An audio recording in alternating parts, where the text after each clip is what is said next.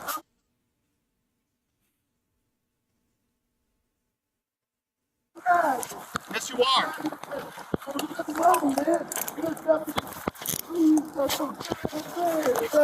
Stand up. Please, man. Stand up for I me. want to go back. Stand up. I want to go back, man. He's clearly resisting. He got a Come on, baggie walk in his with me. mouth. Walk with me. Walk with me. Stand up. Right, look at this, bro. Stand up. Look at this. Come on. Come on now. We're trying to get Now. Mind you, at this moment, he could possibly be ODing right now. So the spiked adrenaline and him not following directions, you couldn't argue that it's because the drugs are kicking in. He took a lot of fucking drugs. If you've seen the autopsy, he took a lot of drugs. We don't know how long it's been in his system, but it was in his system at the time of death. So he had to just take them. So, or he took them a little while back, and he just took a lot. I think he just started swallowing them because this is what people do. This is how Juice WRLD died. When the feds finna come, take the pills, take them. That's like the dumbest thing you could do, but it's the thing that people do. Get out of the street here so you don't get hit by a car. Mind you, they had a bunch of officers because this is a big dude. This nigga is like my size. He might be bigger than me, and I'm a big dude. Take a seat. Sit down for me. Thank you, man. Thank you, Mr. Yep, sit down. Thank you, man. God. Sit all the way down. Flatten your feet out. Yes, sir. I will. Yeah, Sandra Bland's family just decided to try to cash in on her. They want the cash, and they thought they was gonna get paid.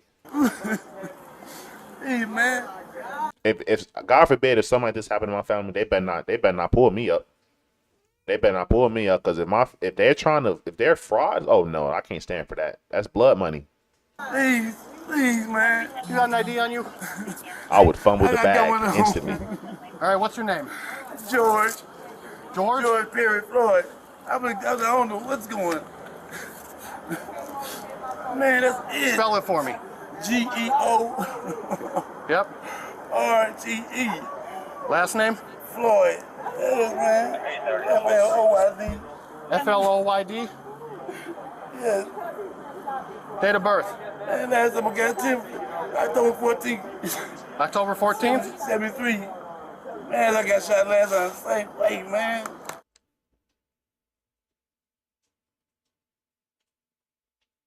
If you mind doing me a favor, just run this guy for me. George Floyd. Yeah, they just want a payout. Man, he was looking at me, I don't want no some money. I ain't even do nothing. Man, this is the victim economy. You can get paid for being a victim. That's why everybody want to be a victim. It's so damn lucrative. You know why we're here? Why? We're here because it sounds like you gave a fake bill to the individuals in there. Yeah. You understand that? Yes. And do you know why we pulled you out of the car? Because you was not listening to anything we told you.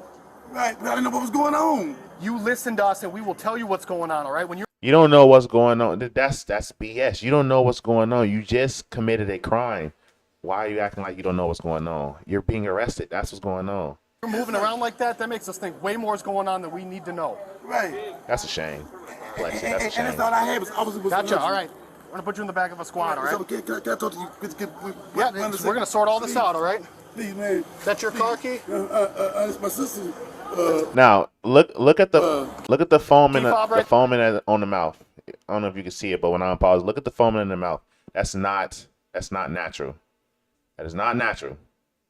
You foam at the mouth when you're either dehydrated, overdosing, and among some other things. But foaming at the mouth from sitting there talking is not natural. You know, the little white stuff, little bit of that white stuff is, you know, if you talk too much. But this is foaming at the mouth. Right there? Yes, sir. Man, I got one problem. Yeah, I'm going to hold on to that for you, all right? Stand up. Please, man. All right. Yeah, they stop people in their early 20s because they're the ones committing the most crimes. I was so messing with you. I was like right They're now. the ones walking around with ski masks. Yeah, and look at you still able to reach your side. You're making me nervous. Right. You're still able to reach on your side. You're making me nervous. He's still resisting. Look at his arms.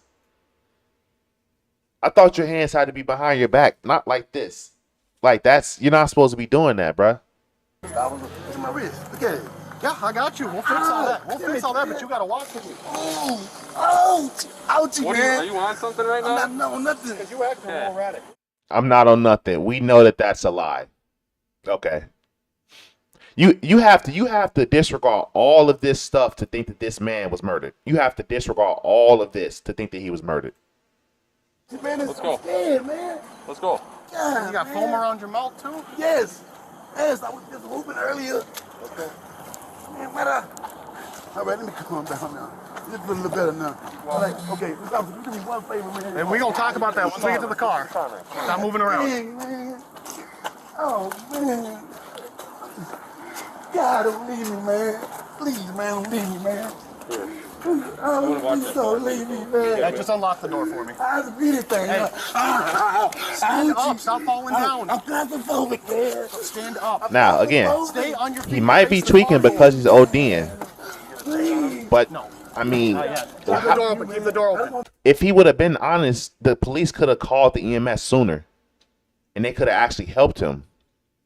But he said he wasn't on nothing, and then he's just tweaking. Talk to you, man. Please, let me talk to you. Please. Man, you ain't listening to nothing we're saying, so we're not going to listen to nothing you're saying. I'm claustrophobic. Face the door. Please, man. I'm claustrophobic. I hear you, but you are going to face this door right now. Listen up. Stop. I don't know anything. I don't believe y'all telling me, man. I'm not a resistor, man. I'm not. You can ask him. They know me. Check that side. God, man, I'm going to do anything like this, y'all. Why is it going on like this? Look at my wrist, Mr. Officer. I'm not that kind of guy. Sit still. I'm not that kind of guy. Please. I'm not that kind of guy, Mr. Officer. Please. Yeah, bro. The people you hang out with, they know where you live. The cops got to get the call. Them niggas will come get you whenever. Marijuana pipe on him. Man, don't leave me by myself, man. Please. Yeah, heroin-induced panic. He had a lot of, I think it was meth. He had a lot of meth in his system, too. Anything sharp Shit's on you? crazy, bro. I won't do nothing to hurt y'all. Do you have anything sharp on you? Sir. Not even like a comb or nothing? I don't have nothing. Why y'all doing me like that? Mr. Officer, please, crack his window for me and stuff, man. Stand up straight. I'm claustrophobic for real, Mr. Officer. You got him? Could you please crack his window? He's claustrophobic from being in the back of a police car, but he wasn't tripping being in his own car. Stay with me, man. I will. Please stay with me, man. Thank you. God, man. I didn't know all this was going to happen, man. Please, man. I just want my hands free.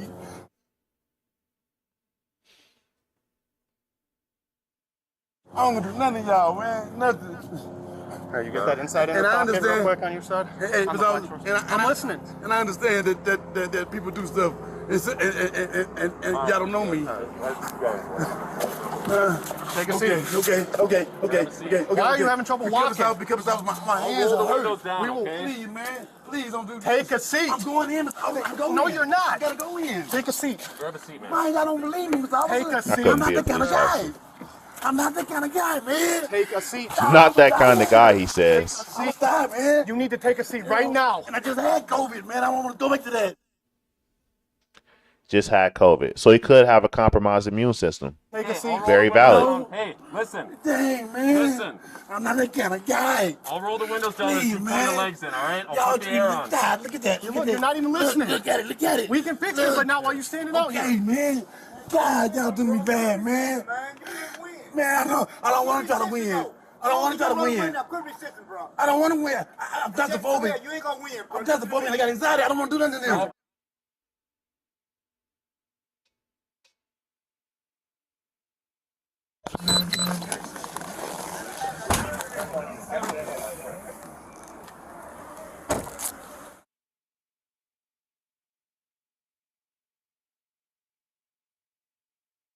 You made a mistake somewhere down When I the start road. breathing, it's going to go off on me, Get in man. there.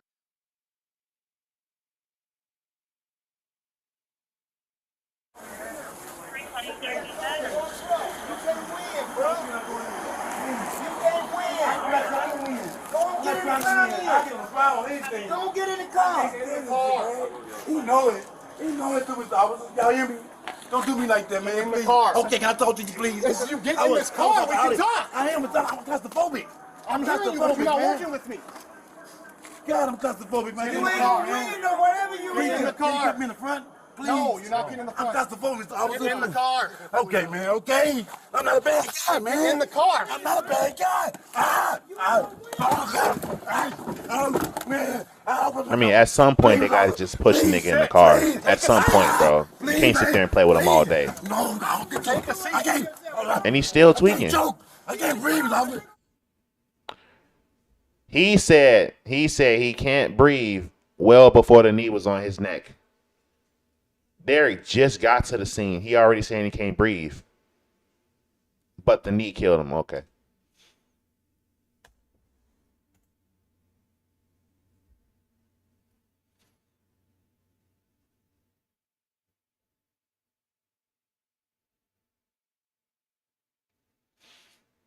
Please. Yeah, this is the Negro that the Democrats want you to be.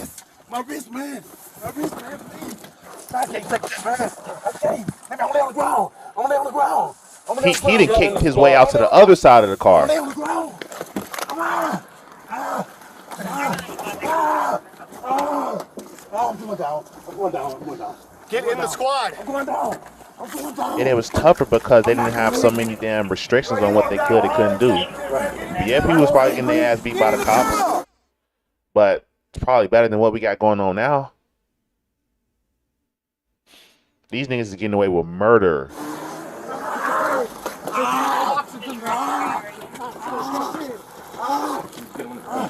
I can't COVID, man. I can't breathe.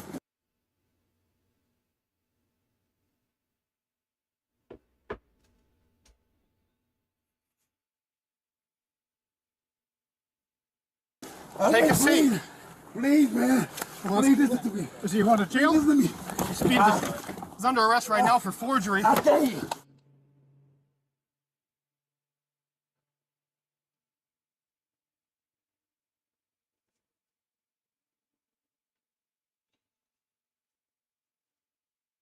Right. One of the officers that put him on the officer that put him under arrest was black. What's going on? Let's take him out. Bet you didn't know that. Please, man. I can't fucking breathe. Hey, come on out. Look at you. Thank you. Lay him on the ground. Yeah, on the ground. On the ground. This man that came all the way out the other side of the car, bro.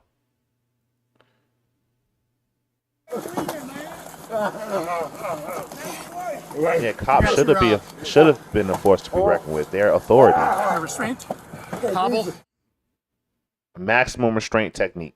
They all know this training. They all know this, and I'm gonna get into that too, because them people went up on that stand and lied on him. They went up on that stand and lied. It was crazy. I can't breathe. I can't breathe. Jesus. I can't breathe. Thank you.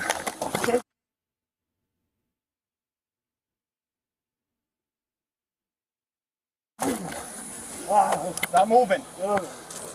Mama. Yeah, Mama.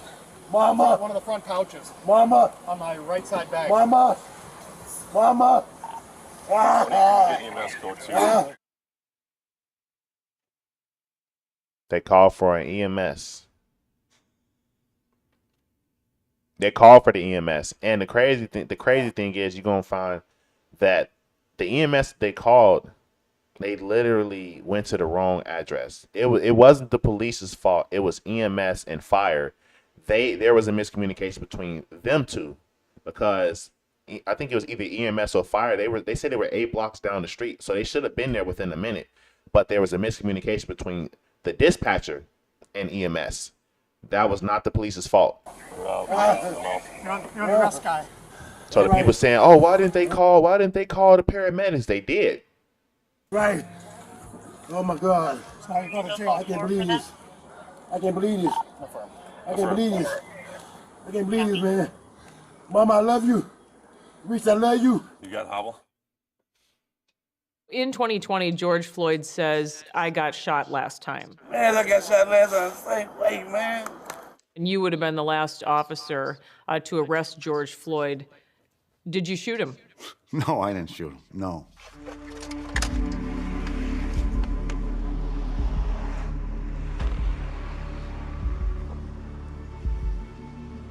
The body camera is out there. It shows exactly what I did. exactly what the other officers did. No, we didn't shoot him. How was George Floyd acting during that arrest in 2019? Everything was almost identical.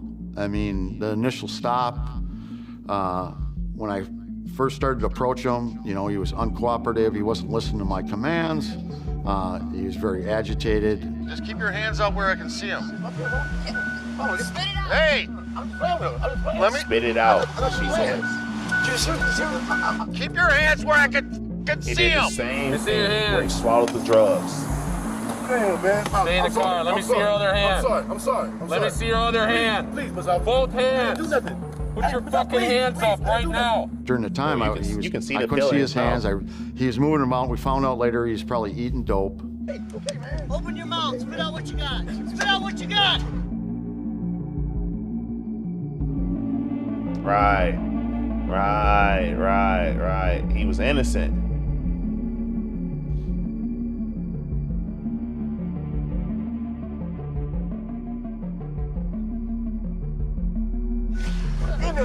My mama, man. My mama, man, please, man. Come on, lean back. I'm not gonna do anything more. I just lost my mom, man. Step out and face away. Go ahead and undo your seatbelt. Don't shoot me, man. Please, I don't want to get shot. I don't plan on shooting you. I'm just saying, just take your time. Step out and face away. Okay, Mr. Officer, please don't shoot me. Please, man. I'm not gonna shoot you. Step out and face away. I'm looking you eye to eye, man. Please don't shoot me, man. Please.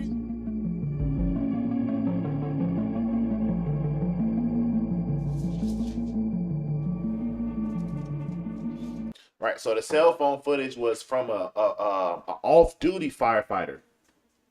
Off-duty firefighter. This woman was the one that recorded the video, the viral video that we all saw of it looked like his knee on the neck.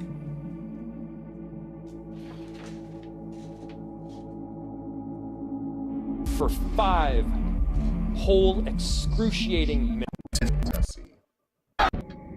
Yeah, we already know what happened with that.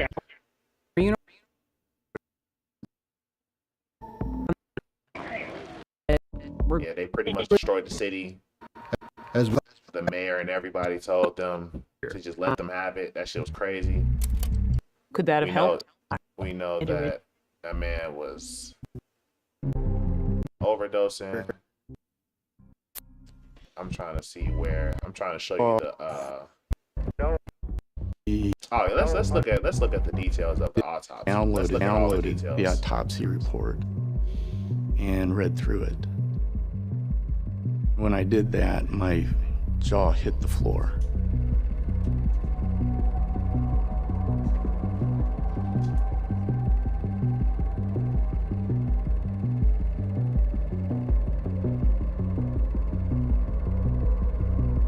He had a lot of shit going on, bro. No underlying medical problem. George Floyd was a healthy young man. Lies from the pits of hell. An article published in a peer-reviewed journal identified 17 errors in George Floyd's autopsy. Do these errors raise questions about how George Floyd died? Yes. In patients that have acromegaly, they tend to die from cardiovascular complications such as heart attack or arrhythmias. Do you feel in a way they were trying to hide this information? I'm not sure if the medical examiners were trying to hide it, but it seems like the prosecutor team was trying to hide it.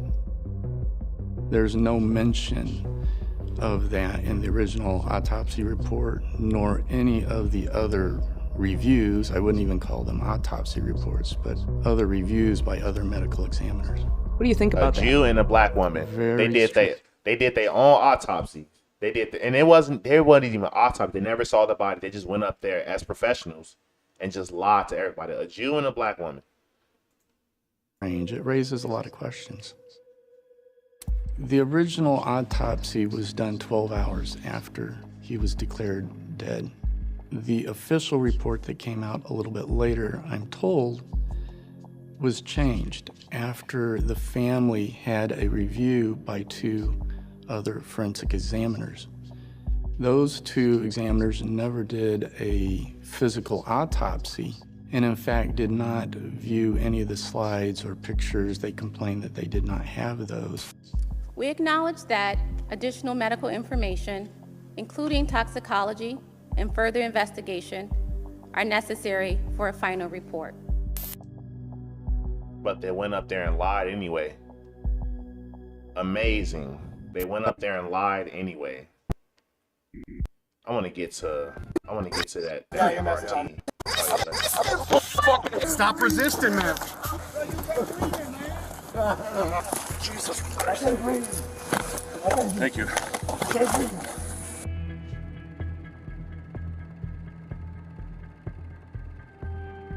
Yeah, EMS is on their way.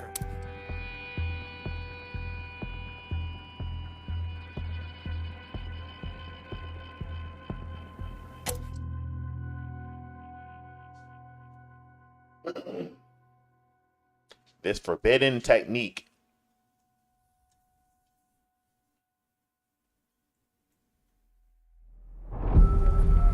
Tonight, barricades surround the Minneapolis courthouse where jury selection is set to begin Monday for the murder trial of Derek Chauvin. The courtroom in a tower in downtown Minneapolis was ringed Monday with concrete barriers, barbed wire, and soldiers from the state's National Guard. Nearby businesses were closed and windows boarded up due to fears of arson and other property damage that occurred after Floyd's death. But I'm going to tell you, there's a new day in America and a new day in Minneapolis. And that day belongs to all of us when we demand for justice. Go say his name! This stuff looks like a ritual. It looked like they summoning some damn demons, bro. It's like the for them to swing this so hard is crazy.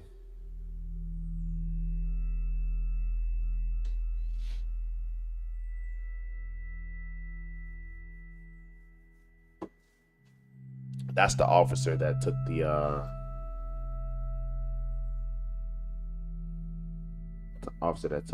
video. So tell us about that. So at some point when you're there at the scene still, did a fire truck come? Yes. And they're coming to respond to the call, correct? They're coming to respond to the call, and they went into Cup Foods to actually look for a victim, which is unique for that, there to be that much miscommunication.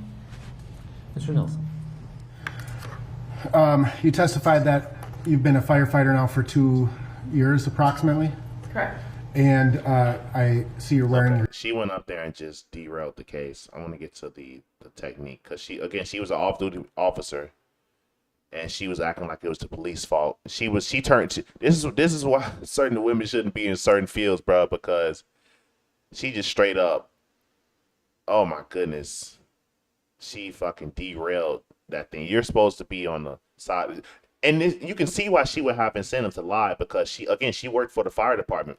She was the one that took the viral video. She had incentive to lie on behalf of the fire department because the issue was between EMS and dispatch. It wasn't on the police officers. But if you can throw the shit on the police officers, your department doesn't have to face any consequences because it's not your fault. So she has incentive to lie.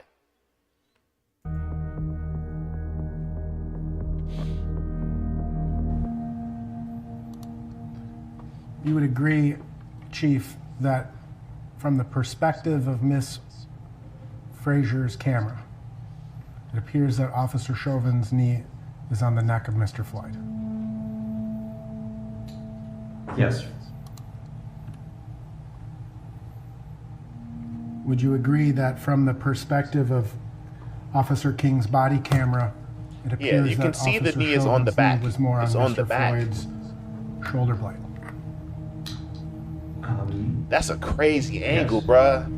Look at that, bro. Look at that. Look at how crazy that is. Look at the power of perception, bruh.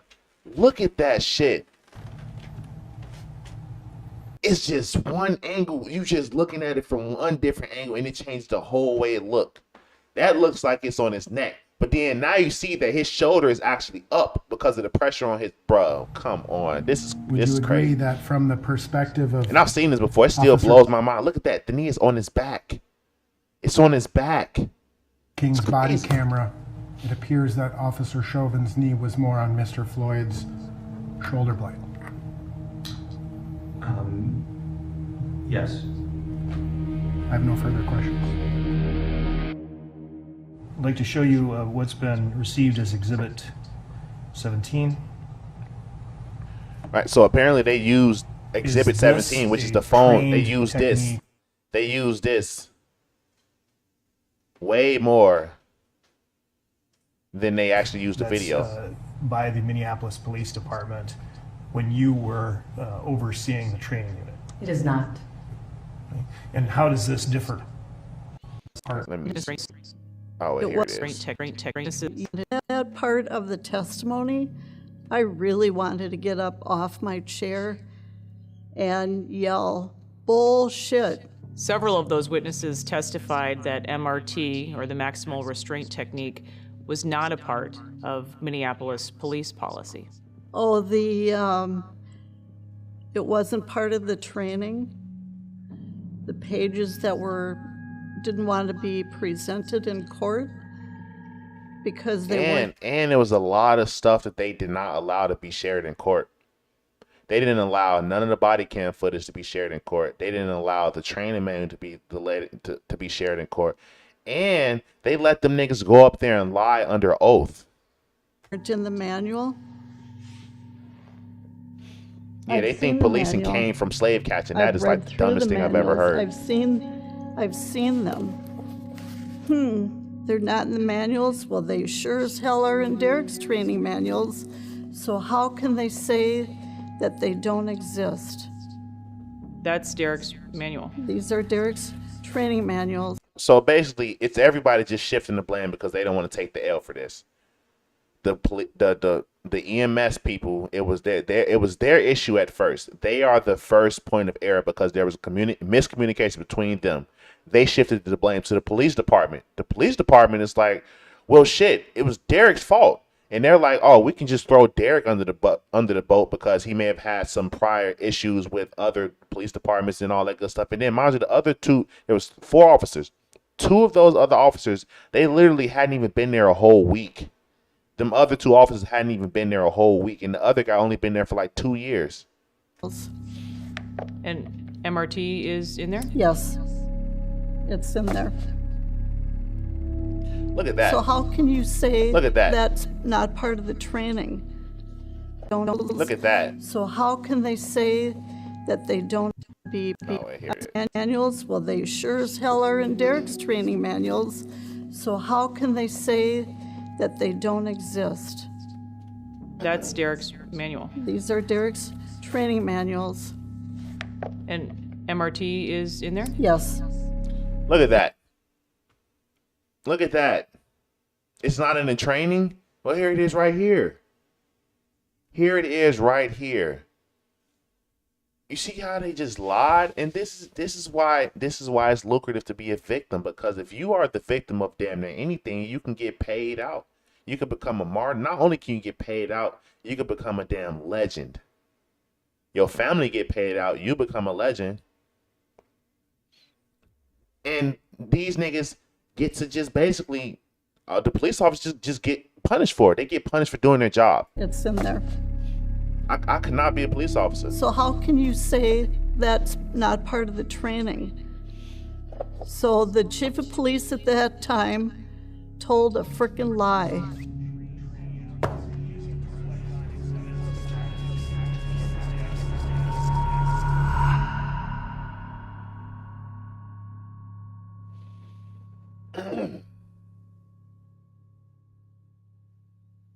And this innocent man is in jail, bro. I think the other officers, I think they got out. Call is from a federal but prison. Derek is still in jail, bro.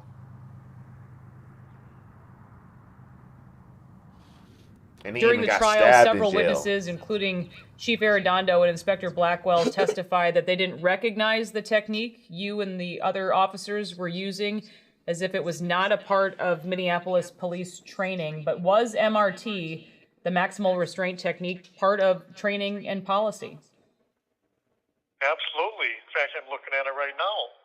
5-316, maximal restraint technique, right in their written policy manual.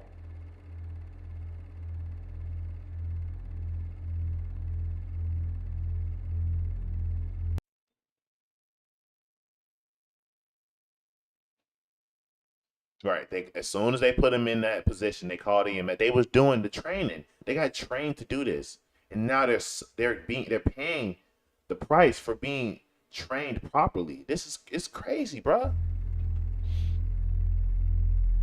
And they say the police are racist. The EMS and Minneapolis fire response was not normal. Normally, both those resources are sent. They arrive in short time, especially on a code 3 situation. In this case, Minneapolis Fire took 20 minutes plus to arrive, and their station's 8 blocks away. At the end of the day, the whole trial, including sentencing, was a sham. And so from that point, we saw you standing there on the sidewalk, just sort of standing still. Mm-hmm. Yeah, what's your name tag, bitch? From there. Right. She is a damn firefighter. You supposed to be working with the police. You are, just because you're off duty, she destroyed the world, bro. She destroyed the country. This bitch right here destroyed the country with her fucking lying ass and her shitty video. This is the issue. This is the issue right here. This shit right here. Look at this. White liberals and blacks. White liberals and black. This is what's wrong with the country right here. These people just actively destroyed that man's life for no reason. There, did you stay in the area for a little while? Yes. And at some point you made a 911 call. Yes. Why? But anyway, yeah. So that's turn the YouTube channel out. Keep this one. Turn out. Yeah, bro. This is crazy. This is insane, bro. So that all of this stuff they have to do. White liberals are the worst people ever, bro. This is why we gotta just stick to the truth, bro. Because this shit's crazy. This is actually like the craziest thing ever. And these people think that the police are just out to get them because they're black. And when in reality, the police are just doing a job.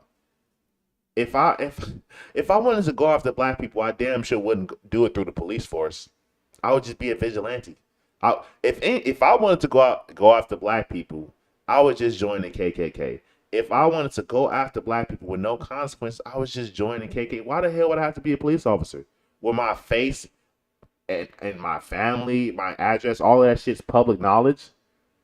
Why would I, if I wanted to just go after people, why would I join such a public force? I would be in some type of a cult.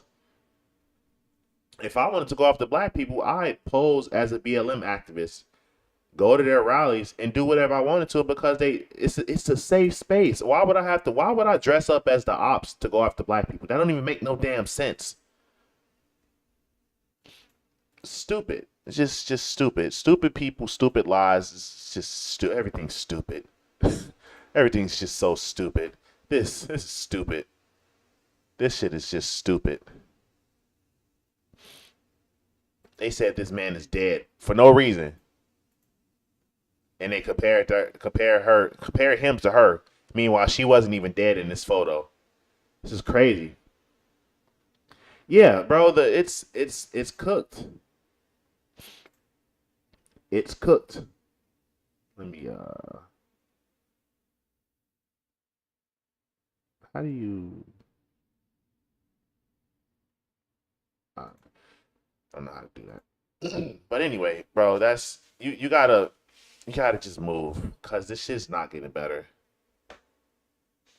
You gotta just get back. I mean, it's not gonna get better. You gotta just move.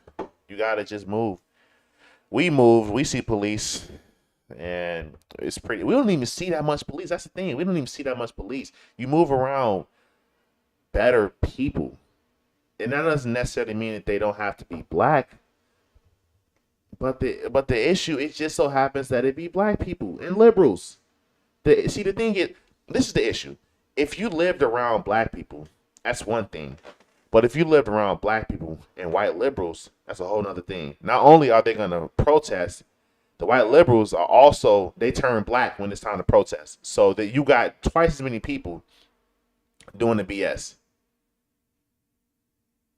You said George Floyd died of an overdose, and now I haven't seen police in my neighborhood for 5 years now. You need to move. You should move. Black City, you should move. Because that's crazy.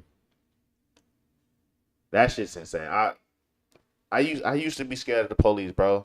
I remember when I was driving back and forth from college. It was like a 2.5 hour drive.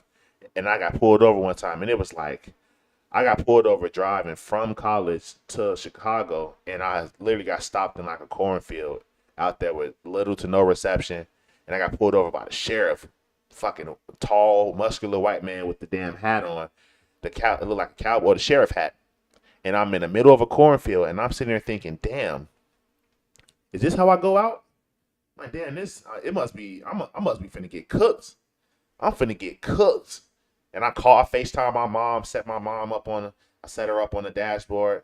It was like, man, I got pulled over. I'm just calling you for safety. And the traffic stop was fine. It was perfectly fine. I complied. I didn't tweak or nothing. He told me that I was speeding, which I was. And he told me when he pulled up, he was like, yeah, your tints are a little too dark too. He rolled it up real quick so I could see. He saw it. My tints were too dark. And yeah, they were. I think the limit is like 30 or 35%. My shit was definitely darker than 30 than that, because I remember when I was backing up, I couldn't see out my back window because the tints were so dark. And he didn't even give me a ticket. He just let me know I was speeding. Slow down. Tints are too dark. Everything checks out. You got insurance, all that good stuff. Cool. And he let me go. And I was almost certain, like, damn, I'm out here with nobody. I'm the only person in this car. I'm in this white neighborhood. I'm in a fucking cornfield. I'm cooked. And nothing happened. I got pulled over in Chicago by the police officers. They said my plate was expired. We had weed in the car.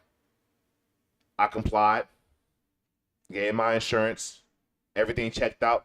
They let me go. I didn't get a ticket. Like, just fucking comply and you'll be fine. Comply, don't die. Stamp that. If you comply, you don't die. Put that on a t-shirt. Comply, don't die. Like, it's literally that simple. These people don't want to kill. How many people do you think are walking around want to catch a body? Besides niggas, besides YNs that rap about how much they want to murder somebody. How many people disregard the black community, disregard all the niggas that rap about and glorify murdering, disregard them people. The average person, the average police officer, even the average white person, and there's other races besides black and white, but just the average person in America, including the police. How many people do you think are walking around in everyday life that just want to murder somebody? That say, I just want to kill a nigga today. Like, today is going to be the day where I'm going to kill somebody. How many people do you think like that is walking around? How many people like that do you think are in police? These people, they make an oath to protect and serve. Why would they join that industry to kill people? They don't want to kill people. The last thing they want to do is kill you. Yeah, they don't comply with the law enforcement because they don't respect authority, because they don't have their dads. They don't understand the concept of authority. That's the thing.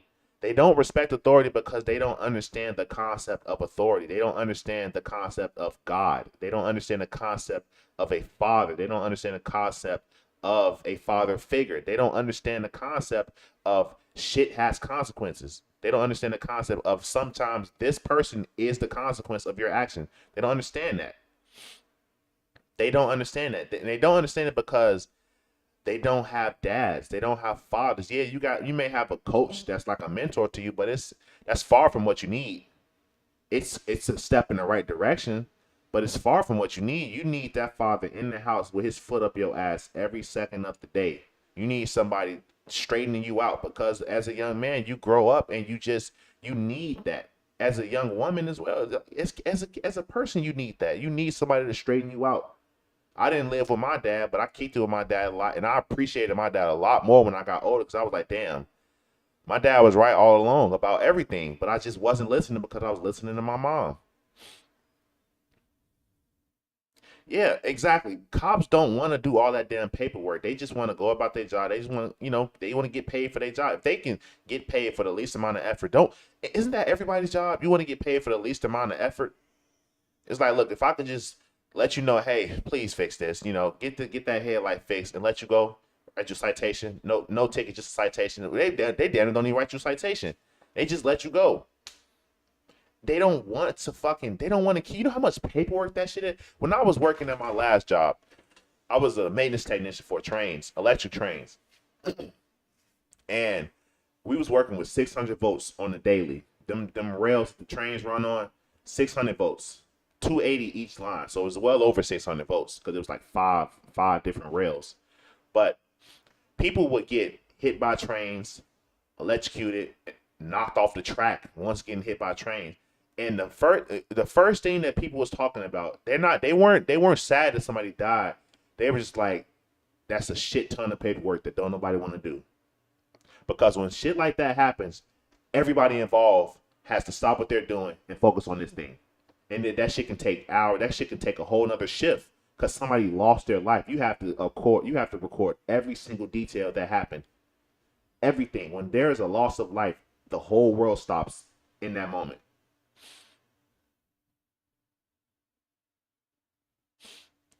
Yeah, man, the cops ain't trying to kill people. The cops are not trying to kill people. But I forget what I was saying. Yeah, you just comply, bro.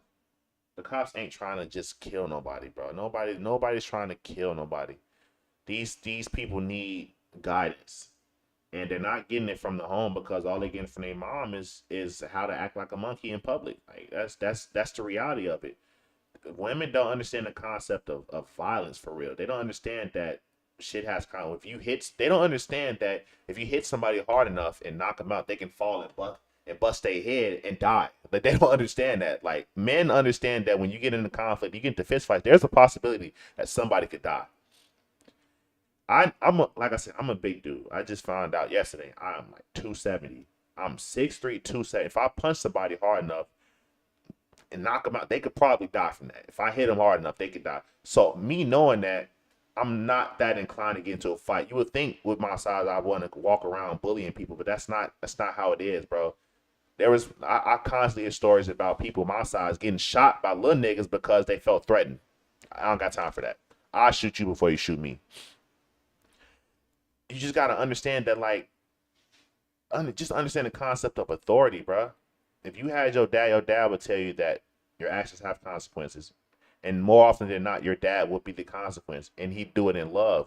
I think these women hate their children because when they be disciplining their kids, it'd be like hateful. It's like you whooping me and you talking shit in my ear at the same time. It's like it just feels wrong. It's like, damn, that shit just rub kids the wrong way. When a dad whoop your ass, he whoop your ass, tell you what you did wrong, what you can do to improve it. Go about your day.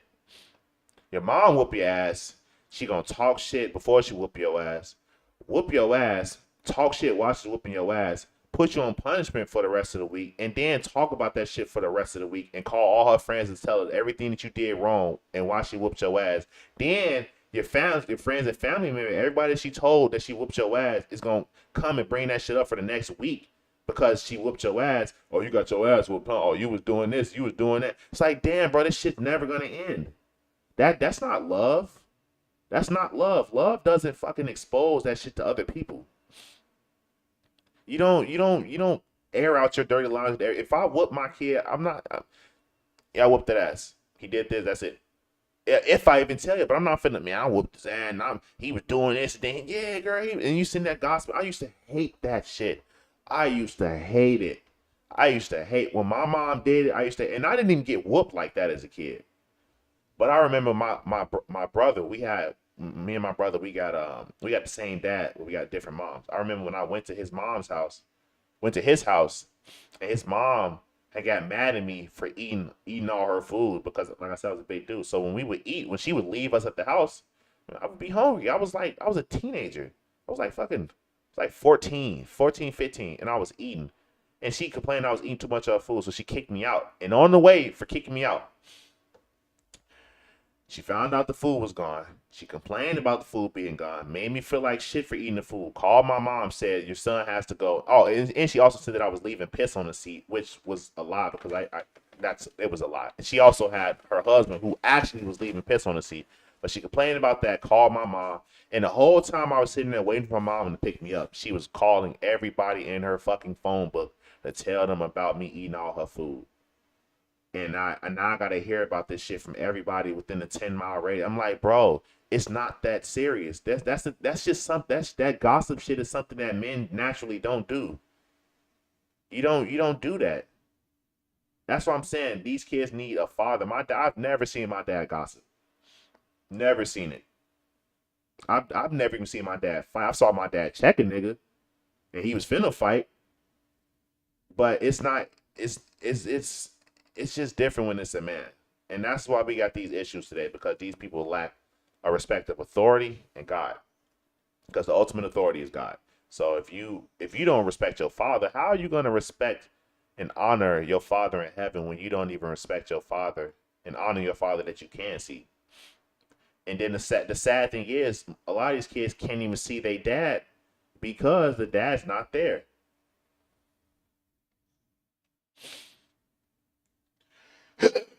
Yeah, bro, gossiping. It even says in the Bible not to gossip. That's how you know a lot of these blacks, they're not even really Christians, because it says in the Bible not to gossip. But I guess they missed that part, right? They go to church every Sunday, pay their tithes every Sunday. But you missed the part where the Bible said not to do the exact things that you're doing. Yeah, raised by single mom. And that's the thing. That's why the government gives the kids to the mom, because they want these kids to be erratic. They want you to be the perfect little BLM citizen. That's what they want. If they gave it to the dad is able to raise the kid, give him most of the things he need for life. Like I had some friends, and they were all brothers. It was my close homie from college. I met him in college. The guy's always in shape, always like working out, grades good, athlete. He's kind of a simp, but that's my boy. And him and his brothers, they all alike, and they didn't have their mom. I think they said their mom was like on drugs, so she wasn't around when they was growing up. And they still not. She barely still around, but they love her, even though they know that she's not able to provide for them. And they got that from their dad. Their dad raised all boys, and them niggas is on point. Them niggas are on point. You can tell that they raised by their dad. They slow to anger, real patient, disciplined, super disciplined, and they smart. And it's like, they're very different from a guy that's raised by his mom, because he's emotional, fucking short temper, non-disciplined. He's a fucking womanizer. Don't respect women, and then when you do respect them, he's fucking simping for them. It's just clearly. And then they actually resent women because they hate their mama, because the mama hate them. So it's just this hateful ass relationship, and they call it love. Yeah, and the black men don't have backbone because they're raised by women. They don't know. The women don't know how to have a backbone. Women don't. There's no such thing as a strong woman. Oh, I'm a strong woman. I did this. Yeah, you go to work every day and pay bills. That's what you're supposed to do. You don't get a fucking medal for doing what you're supposed to do. That's why it's so crazy that these people are running around asking for reparations and handouts and shit. It's like, bro, you're working a job to pay bills. That's what you're supposed to do. You're raising your kid. That's what you're supposed to do. I don't want a pat on the back for working so my wife don't have to work. I don't want nobody to give me a fucking brownie for that. That's what I'm supposed to do.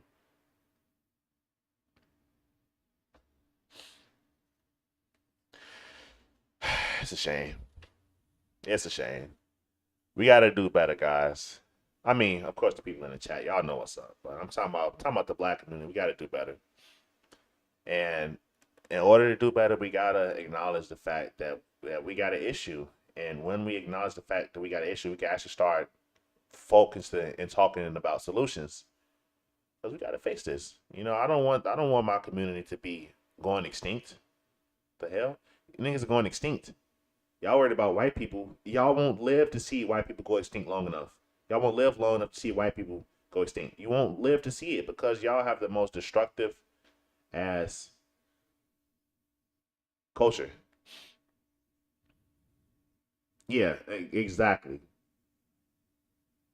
Yeah, that's exactly. You're exactly right. They want reparations so they can buy big ass houses in the nice neighborhoods. That's the thing. They really think that they're gonna get paid for some shit that they didn't go through. Like, really? Brandon Johnson campaigned on reparations. He was talking about giving black people reparations. He's in office. You think he giving them niggas reparations? Hell no. Y'all it's just a carrot on the string. Black people oppress blacks more than white people. Yeah.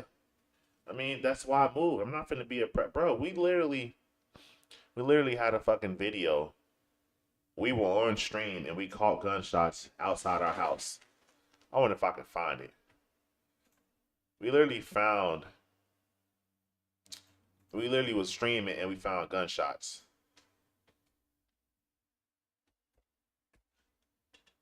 Literally found gunshots right outside of my apartment. Chicago is bankrupt because they gave all the reparations to the immigrants. Let me see if I can find my let me see if I can. Here it is. Wait. No. That's not it. It almost was. It's crazy. Hold on. Cause I wanna I'm glad. Cause I think I blocked this nigga too.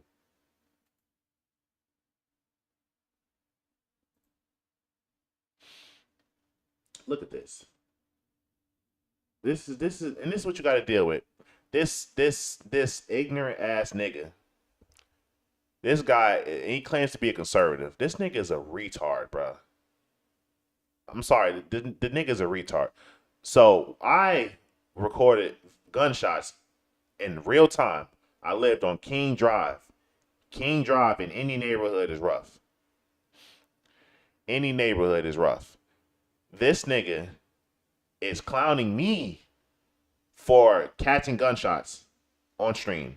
He's clowning me. And this nigga think that systemic racism exists. You can't make this stuff up, bro. I'm trying to find the actual video. Let me see if I can find it on Zakia's page. Hold on. See if I can find it on her page. But these people would rather, and this is why you got to get away from these people, because even the ones that claim to be conservative,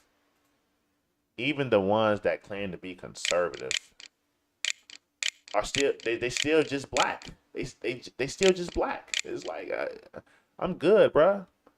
I'm not gonna risk my safety to kick it with y'all. I don't want nothing to do with y'all, bruh. Nothing to do with y'all. I don't want to get shot. I don't want to be around y'all. Simple as that. I just don't want to be around y'all. Hold on. Let's see if I can find this video.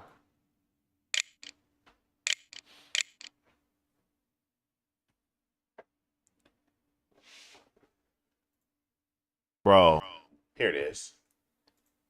I actually found it. Here it is. Mind you, we were on stream and found it. We were just live streaming. Let's watch, bro. I'm not a black conservative. I'm just a conservative. I'm a Christian, and that makes me conservative. You gotta put no skin color on. Bro, Gunshots. Gunshots. Gunshots.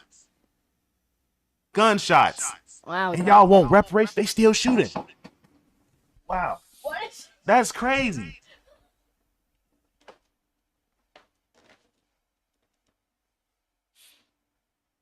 Look at that, bro. Mind you, I was in a basement apartment, and the windows was like chest high. So them bullets could have very well came through the window. It was a garden level apartment. So the window was about chest high. And them bullets could have came through the window and shot me, my wife, or my cat. And instead of condemning the people that are shooting at another black person, they will fucking condemn me for calling it out. This is why I move away from black people. There's no saving niggas like that. Even the so-called smart ones would rather attack me and my wife than condemn the nigga that just killed the nigga. He's killing black people. You're telling me that what I'm doing is worse than the nigga that just killed a black person? Like, come on, bro. Come on. You can't make this shit up. Why in the hell would I stay around people like that? Bro. Let's watch that again. Gunshots. Even a cat. Gunshots. Gunshots. And you can see I didn't even get down because I'm fucking used to it. I'm like, I'm getting down, but I'm like, it's nothing out of the ordinary. My wife, on the other hand, she got under the motherfucking table because she's never heard that. She's never heard that before. But me, living in Inglewood, living in the South Side for my whole life, I'm used to it. That's why I can still talk shit about it. Gunshots. Gunshots. Gunshots. Being black makes you liberal because if you subscribe to black ideology, you have to be socially, or at least, yeah, you have to be socially liberal. You have to be, because you have to think that your black identity is a crutch. You have to think that in itself is liberal ideology. Who gives a fuck if you're a quote unquote conservative? You're still black. Unless you shed that blackness, I don't give a fuck what you claim you are. If you're still walking around talking about reparations, FBA, Pan-African, I don't care. You can be as conservative as you want, but I'm not rocking with you because you're still black. You still think that black people are owed something in this country. I'm good. You a nigga. Gunshots. Wow. And y'all want reparations? They still shooting. Wow. This is why I left Chicago, by the way. This shit is right outside my house. Now I got a nice little cozy crib on the lake. Let me see. Let me see. I got another video too.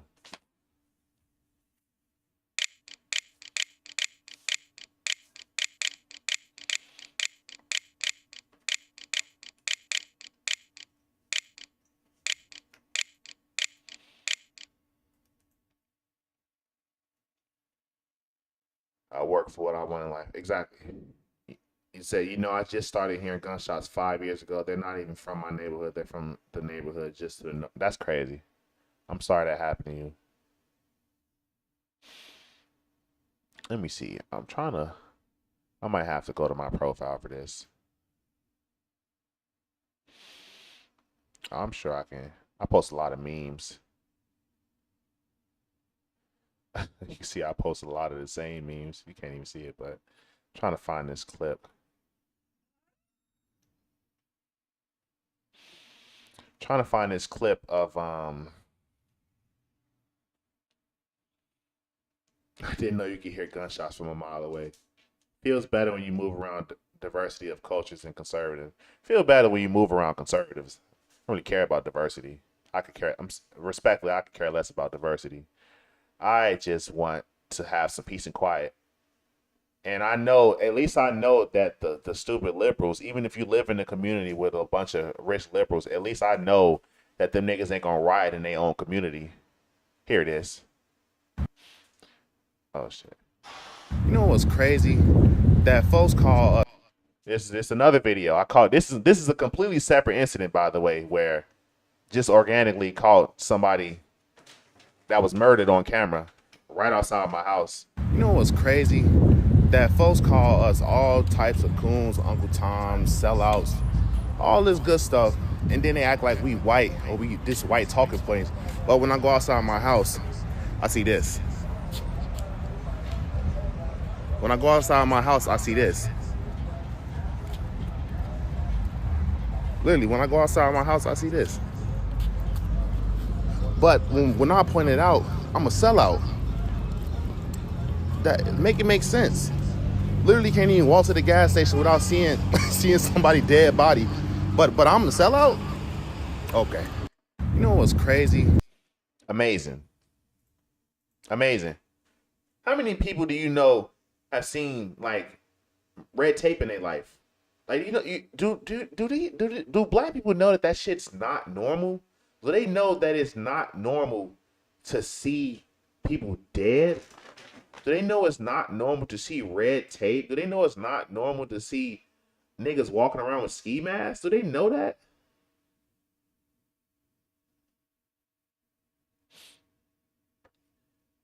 Hey, that's this whole white talking points. When you say that shit to me, I know you're retarded. You are actually retarded. Like, actual, like, definition of retarded. Retarded. If you saying I'm using white talking points, that's you're a retard. There's nothing else to talk about. If you can't have an actual fact-based conversation, there's nothing else to talk about. It's crazy. Meanwhile, I be getting harassed on the internet by black people because I call it out. Oh, you make music, or you make the same type of music. I make instrumentals. I make beats. I am a musician. It's not my fault that the music that I make gets used for evil. Just like somebody that makes guns. If it's just my job. It's just my job. Yeah, when I see a ski mask, I go on the other side. Bro, when I see a ski mask, I fucking leave. If I'm in a store and I see a ski mask, I damn near want to leave. But, you know, at this point, I'm strapped now, so I'm not worried. You know, I'm really not worried. But that's just the thing, bro. You just, when you're around blacks, don't relax. When you're around blacks, don't relax. You always get harassed by other blacks. It doesn't matter what they're... Yeah, exactly. Exactly. My lying-ass cousin told me that he voted for RFK Jr. I was like, bro, you're a fucking liar. Why are you lying to me? Here go another one. With remember the Sonia Massey thing? Remember when they said that the police shot and killed her for no reason? Well, I went and took the liberty into my own hands and slowed down the video where it showed her throwing the pot of boiling hot water at the police officers. I slowed it down. Remember they said that they shot her for no reason? Look at the pot. Look at the pot right there. Oh, that's full screen it. Look at that. Remember they said, look at the pot right there. Bro, he lied. He didn't vote for RFK Jr. His ass a liar. That's why I stopped talking to him. Look at this. Remember they said that they shot her for no reason. They were like, oh, police are just killing black women. Every single time, it's a fucking lie. And that's the thing. Why is it that I'm pretty sure that there is like a chance, or there may be a real instance of a police officer actually shooting and killing an unarmed innocent black man? I'm sure that's happened. I'm not saying it doesn't happen. Why doesn't that get the media coverage that it should? Why is it always this weird ass, it looks like a gray area, or it's just a flat out a criminal and the video makes the criminal look good? Why is it always that? Why isn't it that an actual black person get killed by the police that was innocent that goes viral. That never happens. That never happens. And I'm saying it doesn't go viral. I'm not saying that an innocent black person doesn't get killed. I'm saying it never goes viral. Why doesn't that go viral? But niggas like George Floyd, Sonia Massey, Sandra Bland, Austin, whatever this nigga name, Austin Bumpass or whatever. These career criminals, Trayvon Martin. Why is it that these people, when they die, they get martyred? They get days named after them. They get protests named after them. They get merchandise and get they get reparations shit. Why is it that they go viral? Well, I'll tell you why. It's because they want you to spiritually accept this debauchery. They want you to accept this BS. If you can accept these people, these scum of the earth people, and protest for them and put your energy towards them, you are worshiping Satan.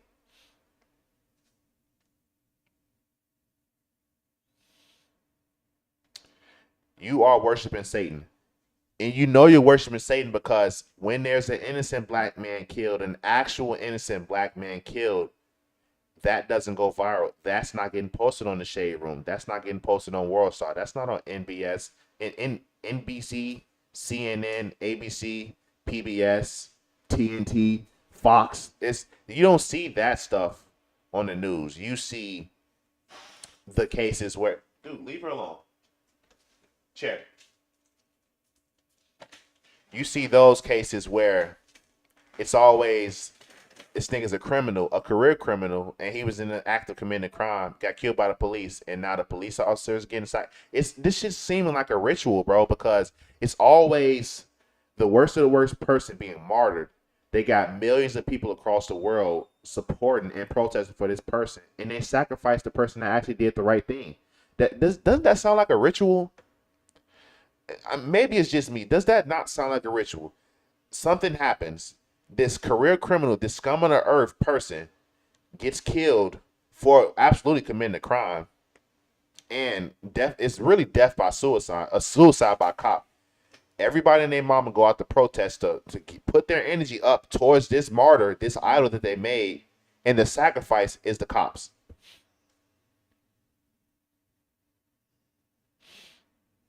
Does that not sound like a please tell me if I'm tweaking. Does that not sound like a ritual?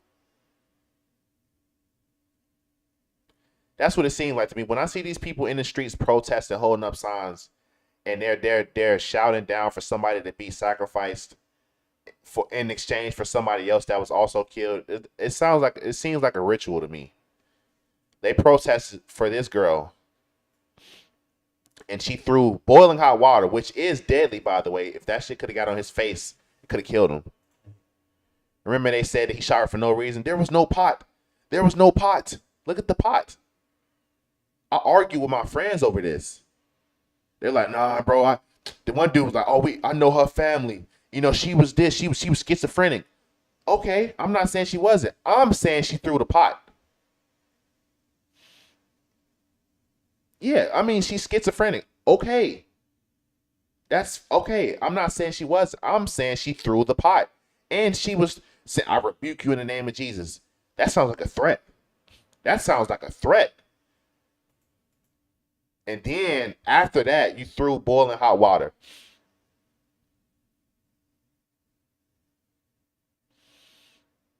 You know, it's even crazier. And then when they said they didn't see the pot, I said, look at the smoke on the ground. You can see the smoke on the ground right there. Look at the smoke when it hit the ground. Look at that. Look at that. Look at the ground shining. Look at the smoke. Yeah, they're really putting black people under a spell. Well, they're already under a spell. But every couple of years or every couple times a year, they got to just kind of like herd the sheep, line the sheep up. Excuse me, they kind of put the sheep in line to make sure that they, act accordingly, get them all on point for the next thing. It's just like what Austin Metcalf. Basically, yeah, it was a threat. Saying I rebuke you in the name of Jesus sounds like a threat. I'm not gonna lie.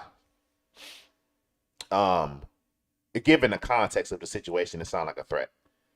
But it's crazy how she snapped out of that mental illness when he pulled a gun on her. As soon as he pulled the gun on her, she snapped out of that. Now all of a sudden she's lucid. Okay. It's really just that they want the image of their black man, the Democrats' black man. They want that to be the image of the black man, so they can keep the chaos and confusion going. That's really what it is, and it's really just idolatry. You get these people that's worshiping their skin color and give them another idol. They need another idol to keep worshiping this because it's a hollow philosophy. It's a hollow and deceptive philosophy. That's it. That's exactly. You don't see white people making excuses when they're criminals or the shit. See, that's the thing. Most white people actually care about what's right. They don't care about the skin color. I mean, and I'm seeing some white people care about skin color, but if they commit a crime, they like no. Like the Shiloh Hendricks thing, like white people was rallying behind her because she called a kid the N-word. Is it wrong? Yeah. Is it a crime? No. Okay, who cares? Yeah, so that's the difference. I see black people will rally behind a black person no matter what. It's like cult behavior. Why do a lot of black men leave their kids? They don't leave the kids, they leave the mom. They don't leave the kid, they leave the mom. And they don't marry them. They don't marry. Apparently, black people think that having sex doesn't create kids for whatever reason. They think that a kid is just a accident from having unprotected sex multiple times. Mind you, in order to have a kid, you don't just rarely do you just have sex one time and you just pop up with a kid. It's like a recurring thing. She got to be on an ovulation. His sperm count has to be high enough. It's a lot of variables that go into actually producing a kid. So these people be acting like they be actually having kids. It's just BS. Yeah, black men don't leave their kids. They leave the mom. And the mom takes the kids away from the father. I've seen it happen a lot of times. I'm seeing it happen right now. And my cousin, he was talking about how he literally was telling me about this girl that he was dating. He was with her for a long time. I remember her. He told me, she told him, I just want a kid out of you. She told him that. And he was just so mesmerized by the cat. He's mesmerized by the cat that he was just thinking she was yapping. He didn't marry her. That would have at least solidified her stand. He didn't marry her, got her pregnant. When she got the kid, she left him. She left him. And now he can't even see his daughter. His daughter is like, I think this is his second oldest kid. That he barely see. He don't even see her. And this shit's eating him up inside. But it's like, why didn't you marry her?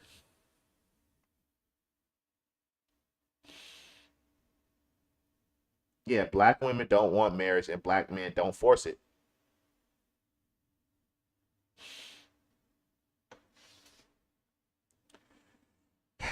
You gotta just understand it. It is nuance. It's a little bit of nuance to the stuff. The black men don't leave their kids. They leave the woman. The woman has the kids. If it was up to the black man, the thing about them going to get milk, yeah, that's a lie. That's a lie. That's kind of like a joke. It's a running joke because 9 times out of 10, the black man wasn't there before they even had the kid. What happens is the woman pops up pregnant, the black man probably already gone because it was probably they was just fucked. But like for example, my mom and my dad. My mom, it's interesting because when you older, you can really see how stuff is. My dad and my mom were just fuck buddies. They weren't even together. They literally was just doing their thing, and they was just having sex. And I popped up. My dad was just, he was a womanizer. He just off to the next thing. He probably had multiple girls and stuff. And my mom was just like, and my mom would also, she would tell me stuff about him. She would, your dad's like this, your dad like that. And I had no choice but to accept it because I'm like, well, I mean, she know him better than I do. This is what I'm thinking as a kid. But then as I grow up and I understand how their relationship worked, my mom don't know nothing about my dad. My mom doesn't know shit about my dad but his first and last name and where he stay at. She don't know nothing about my dad. But she had so many opinions. But my dad, on the other hand, he kept it a buck with me. I don't know your mom like that. You know, she's just doing the best she can. Don't be mad at her. Forgive your mom. She's never been a mother before. She's gonna do stuff wrong. She's gonna do a lot of stuff wrong. But forgive her. She's doing the best she can. Your mom loves you. She's trying to do the best she can for you. My mom was telling me, your daddy this, your daddy that, your daddy, if he loves you, he would have did this and did that. It's like, bruh, what the hell? But then now that I'm older, I thought that my dad just didn't want to come around. The reality was that my mom was making it really hard for him to come around. That's the reality of it. And so while you guys are arguing in the comments, me personally, my dad wanted to come around. The mom just made it really hard to come around. She got a new nigga. He didn't want my dad around. I remember he was saying, oh, you can't say your dad's name in the house. I'm like, what the fuck you mean I can't say my dad's name?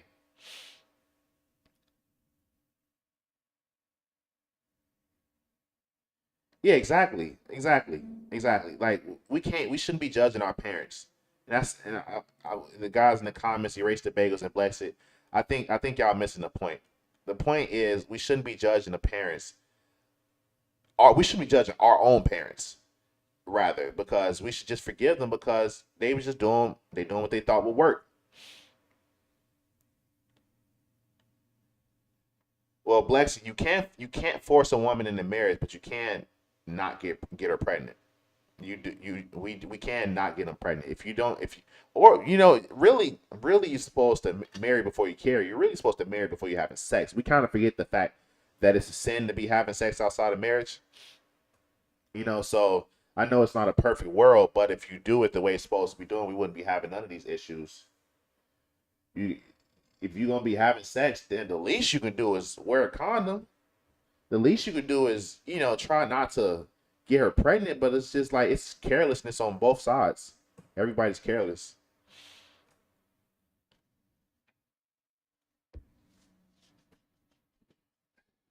Yeah, see, that's the thing. And then you get step kids and stepfathers and step parents, and it just becomes one big fuster club.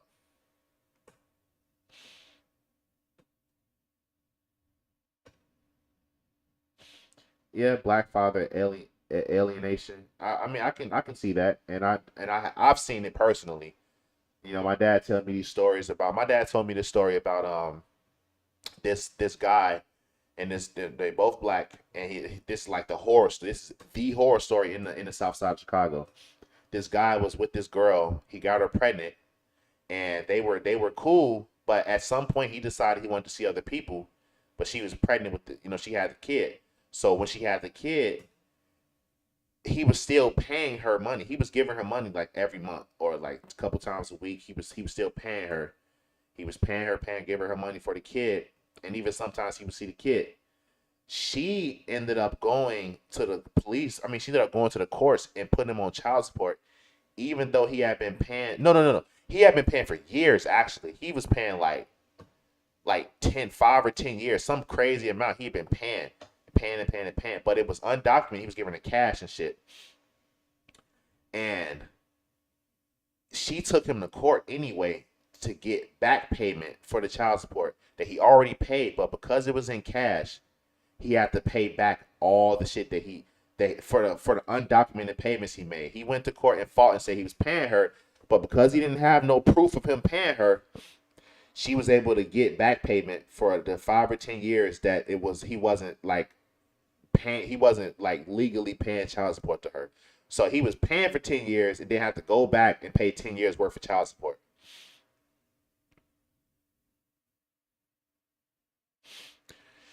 Yeah, getting married to a single mother takes a strong man. We rejected the mentor position as well. Yeah, we have rejected the mentor position. When I was a young man, I'm still a young man. I'm talking like I'm old. But when I was younger, like my early 20s, late teens, I was mentoring some kids in high school because they was in the same program I was in. And it was like some black kids, some Hispanic kids. And when you really vibing with these kids and like being that role model for them, you don't really understand how much of an effect you have on them. You don't really understand how much of an effect you have on them until they tell you or you see it. Because there was this Hispanic kid that I was cool with, he was rough. He was really a problem child. He was always bringing drugs. He was kind of gang banging, but he would always tell us like, that's just the way I grew up. That's my neighborhood. And I've been doing music for a while, and I told him that I was doing music, and he was really infatuated with music, and we bonded over music. And he, we didn't used to kick it outside of the program, but we was genuinely building a connection. I got his number and stuff. We would talk music and arts and stuff, and we really vibed on that. And I remember like when I graduated and I went off to college, we kind of fell in communication. But turns out that same kid ended up he ended up shooting videos in the music industry for the same artist that I was working with. So he literally took the work that we did and really capitalized on the music that we was doing, and took that and literally made his own brand. And I remember looking at I remember seeing it organically on Instagram, and I was like, yeah, this is a cool music video, shot from my music video, shot from my beat, it's a song that I made. And he shot the video. I didn't know it was him. He hopped in my DM, was like, yo, Darrell, this Ernesto, man, I remember, we used to kick it, and I look up to you, big bro, and I just want you to see that this is what I'm doing. And I was like, what? I didn't know that he looked up to me so much. I didn't know that the time that we spent was so impactful to him. I didn't know that I was that big of a role model for him in that short time that we spent, and that bonding that we had, to the point where he literally like pursued a career in the music industry.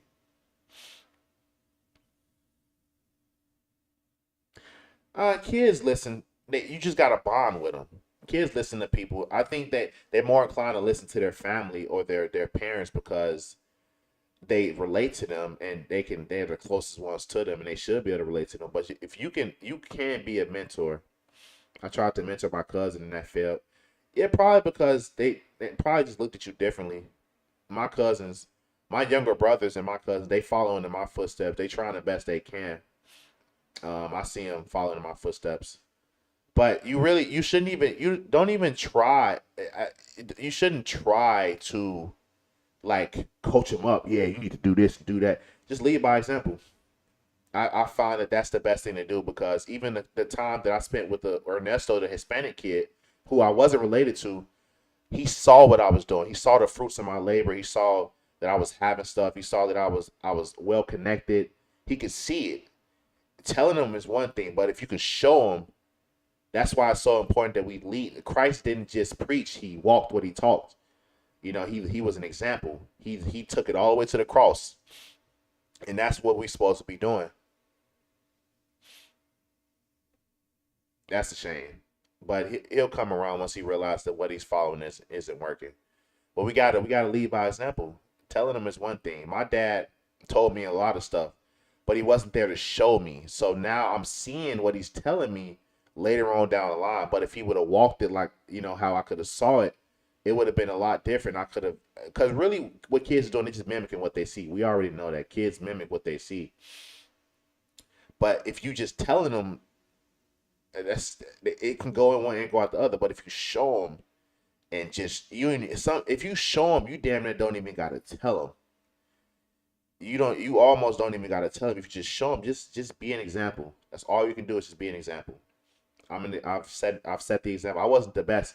I was on bullshit for most of my life, but when I got my shit in order and got married, got my money up, moved, got enlightened, stopped with all the bullshit, my little brothers started to follow suit. I was hitting the gym real hard. My little brothers and even my little cousins they're looking up to me, and they are following in my footsteps. My little cousin is gonna get married now. My little cousin is 22 now. My little cousin is 22 now, and he called me like, man, Darrell, I just popped the question. I'm finna get married, because he was literally sitting there waiting. He been with this girl for years. They living together and stuff. She pregnant. And I'm like, look, man, you need to do it the right way. You already got her pregnant. You shouldn't be getting no abortion, but you need to go ahead and take it, settle your business. You need to handle that.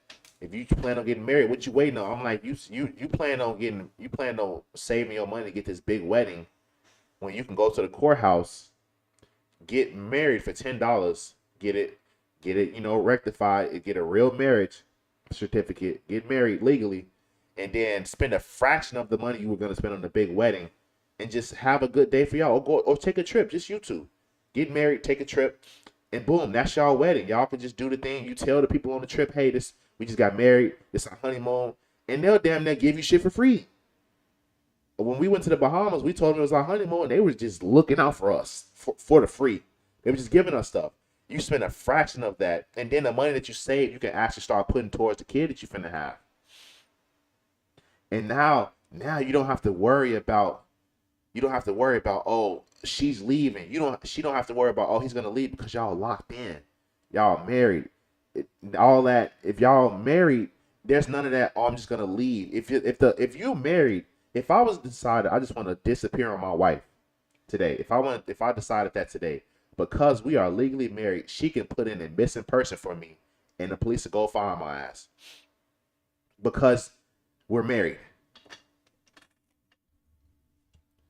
But you can't really do all of that with somebody you're not married to, because you don't have no ownership, or you don't have no claim to them. You don't really have no claim to them.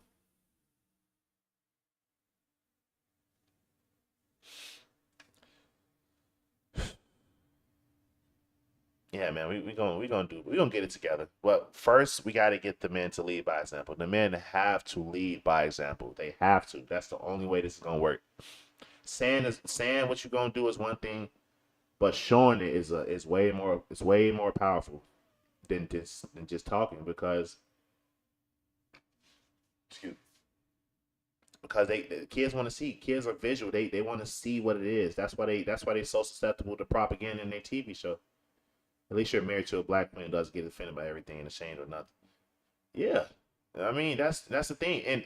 And that alone, that what you just said right there is exactly why my little brothers are like following in my footsteps, because they love my wife. They literally love my wife. They're like, man, they was like, man, I'm trying to get a girl like Zakia. Like, man, she cool as hell. She this, she that. You know, I'm trying, how you get a girl like that? I'm like, look, you need to put, and then he'll add a girl into you, and it'll be the right one.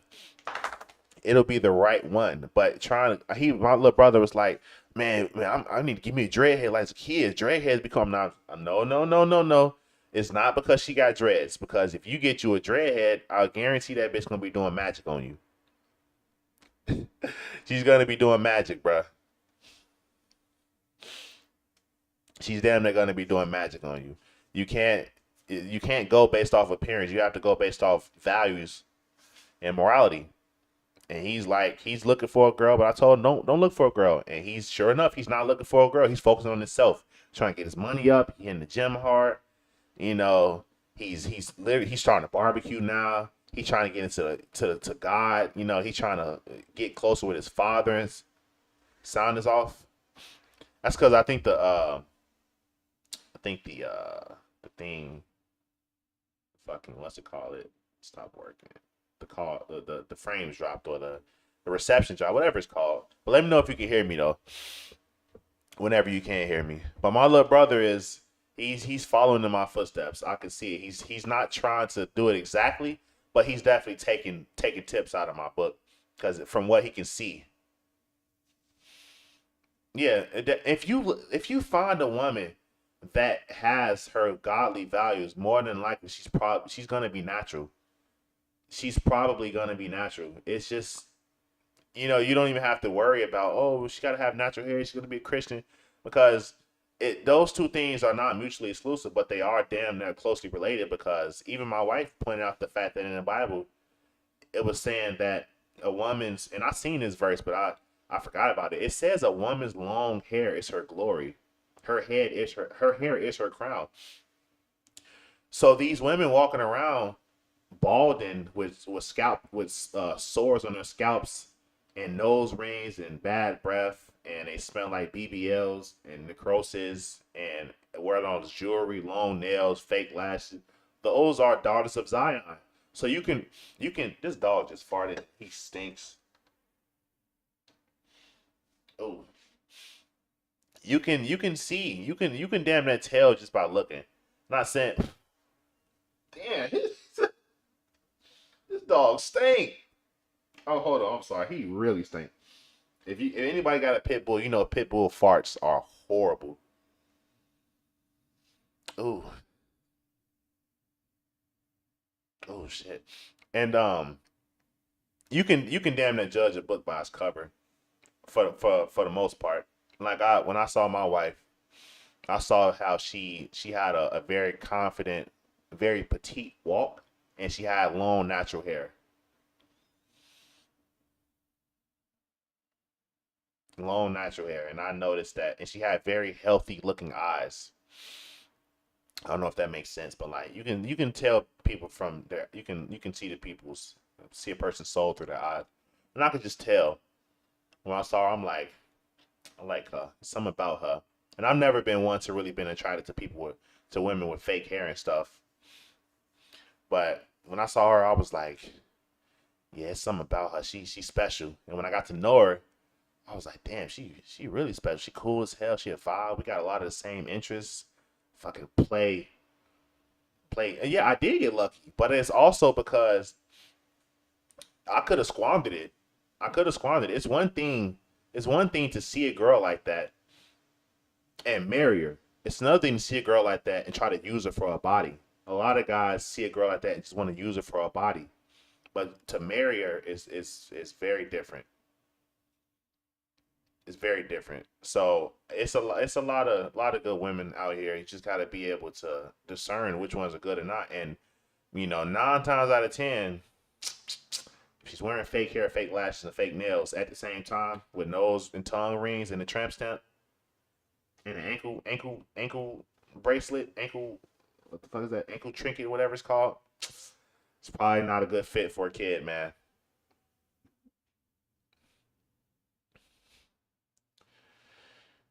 Yeah, a lot of black men are single and childless, but it's by choice. If you marry her ass, first you gotta find the right one. But see, that's the thing. That's also why a lot of black men are like not marrying black women too, because they don't want to deal with their mama. They don't want to deal with their mama. A lot of black women act just like their mama. They don't want to deal with their mama. They do not want to deal with their mom. They don't want to date their mom. And that's the thing, because usually kids, they do want to date somebody like their parent if they love their parents. They don't love their parents because their parents don't love them. So they damn sure not finna date somebody that act like their mama. Loud, oppressive, manly, aggressive. Don't nobody want to deal with that. Don't nobody want to deal with that, bro. So it's not a surprise that a lot of these black men, the ones that actually want a decent wife, a wife that's good for marriage, it's not a surprise that they going looking outside their race. It's not a surprise. I mean, it is what it is, but it is what it is, bro. I can't tell people who they can and can't date. I can just tell you who to look for. And if you find a nice, submissive, godly Christian woman, because I'm Christian, I was looking for a Christian. If you find one like that, you have to. If you end up finding that in the Indian woman, and she works out and you find her attractive, marry her. Why not? I would say my mom is like a Claire Huxtable type, so I'm not finding that in 2025. What's a Claire Huxtable? I don't know. Is that like a conservative, feminine woman? I don't know. I don't know who that is, but I'm just assuming based on the context. But yeah, I mean, you really gotta find. You just gotta look. I'm sorry. Don't even look. Just focus on yourself and work on yourself, and a wife will be added unto you. She'll be added unto you. Aw, thanks, MJ. I appreciate that. Yeah, man, you just work on yourself. Work on yourself and get you in order. And when you do get the woman, you'll be able to see if she's the right one for you, because it won't be like such a big, a drastic change. She'll just be added into your life. She'll fit like a puzzle piece. Like, watch the Cosby Show. Claire Huxtable was the wife. Oh, I heard the Cosby Show was pretty conservative. I know that Bill Cosby was kind of conservative, So it wouldn't be surprising that the Cosby Show and his wife was conservative. I'm not looking for more. I'm just focusing on myself. Yeah, exactly. Because we all know that when you chase your own goals, the women gonna chase you, and you can have your pickings. It's your choice. You the one that marry, and that's why you marry before you carry, because you initiated. If you marry her, you're marrying her for the assumption that we're gonna have a kid and start a family. It's not supposed to be a kid first, because if you give her the kid first, she has the authority.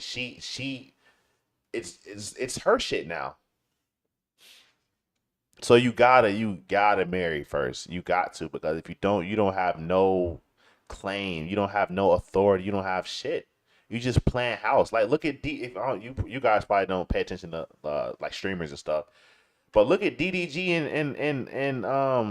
and Haley, whichever one, the Little Mermaid girl. We saw it happen in real time. That man was locked in with her. Locked in. He was with her. She got pregnant. And they literally was telling him, bro, you need to marry her because she can always take the kid. Oh, man, we locked in. You know, that's my forever girl. Niggas love saying that. I've heard that shit so many times. That's my forever girl. Then either she wants to move on or you want to move on for whatever reason. Y'all end up not together or y'all having issues. They say that she was jealous of him because they say that the baby liked him more. But kids love their father. That is a fact. Kids love their father. The first word is dad. Like, the kids love their father. She got jealous. This is all speculation, by the way. Looks like she got jealous. And she decided, fuck this nigga. Fuck him. You can't see your son no more. You wanna kick it with other girls. You wanna be with other girls. You can't see your son no more. So, yes, it's still his fault. Did he leave? Probably not, because he seemed to actually love his son and actually cherish spending time with his son. From what I could see, did he leave? No. Was it still his fault? Yes. So that's what I'm saying. It's like it's a nuance to it. So we see that happen too much in the black community, and I mean, yeah, it's cool to sit there and look at it and discern what went wrong and stuff, but in the reality of it, that kid is gonna suffer. That kid it's not gonna have his father. He finna get raised by this bitter baby mama who's supposed to know better. I think they were Christians. My wife told me that her and her sister were Christians growing up.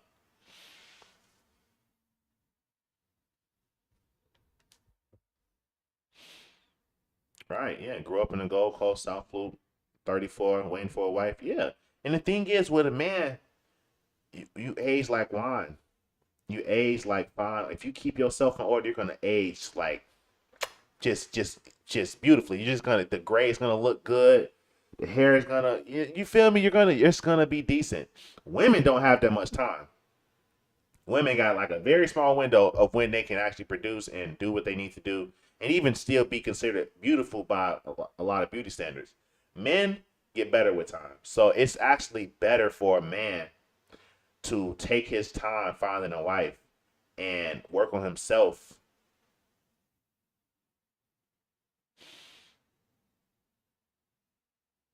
Yeah, they do learn that from their mother. They think that they can, because they think they can run around and just do whatever with a bunch of women because they see their mom do it with a bunch of men.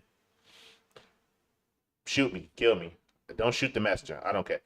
They age like women age like milk. I mean, yeah, that's why they have a body clock. My great piece of hair is growing. I'm gonna be turning 36 this Saturday. Oh, happy early birthday. Yeah, bro. It's like, man, my dad still looks good. He's like 55 or something. My dad still looks good. My dad is still in shape. My dad been in shape until he had got sick as hell one time and lost a lot of weight. But my dad was like fucking swole, driving nice cars. He has like hazel eyes, nice smile. My dad even just got his teeth fixed. Like, my dad is still very attractive, and he's like 55. And he can pull a 20-year-old. He's 25, 23, whatever. He can pull at any age. I've seen it. And he's so damn smooth. My dad is a smooth criminal, boy. My dad used to be like, man, I used to get so much pussy. I could get used to pussy. I used to have pussy. I used to be holding it, pussy falling out my hand, dropping pussy. That's how my dad was. But he's a womanizer, so of course he knew he could get it, and he was getting it. But that also was not beneficial for having 5 kids out of wedlock. So now we all got different moms. He was paying child support out the ass. He just finally stopped paying child support. Oh, that's what's up. Chicago Survey, that's my guy. Love that man.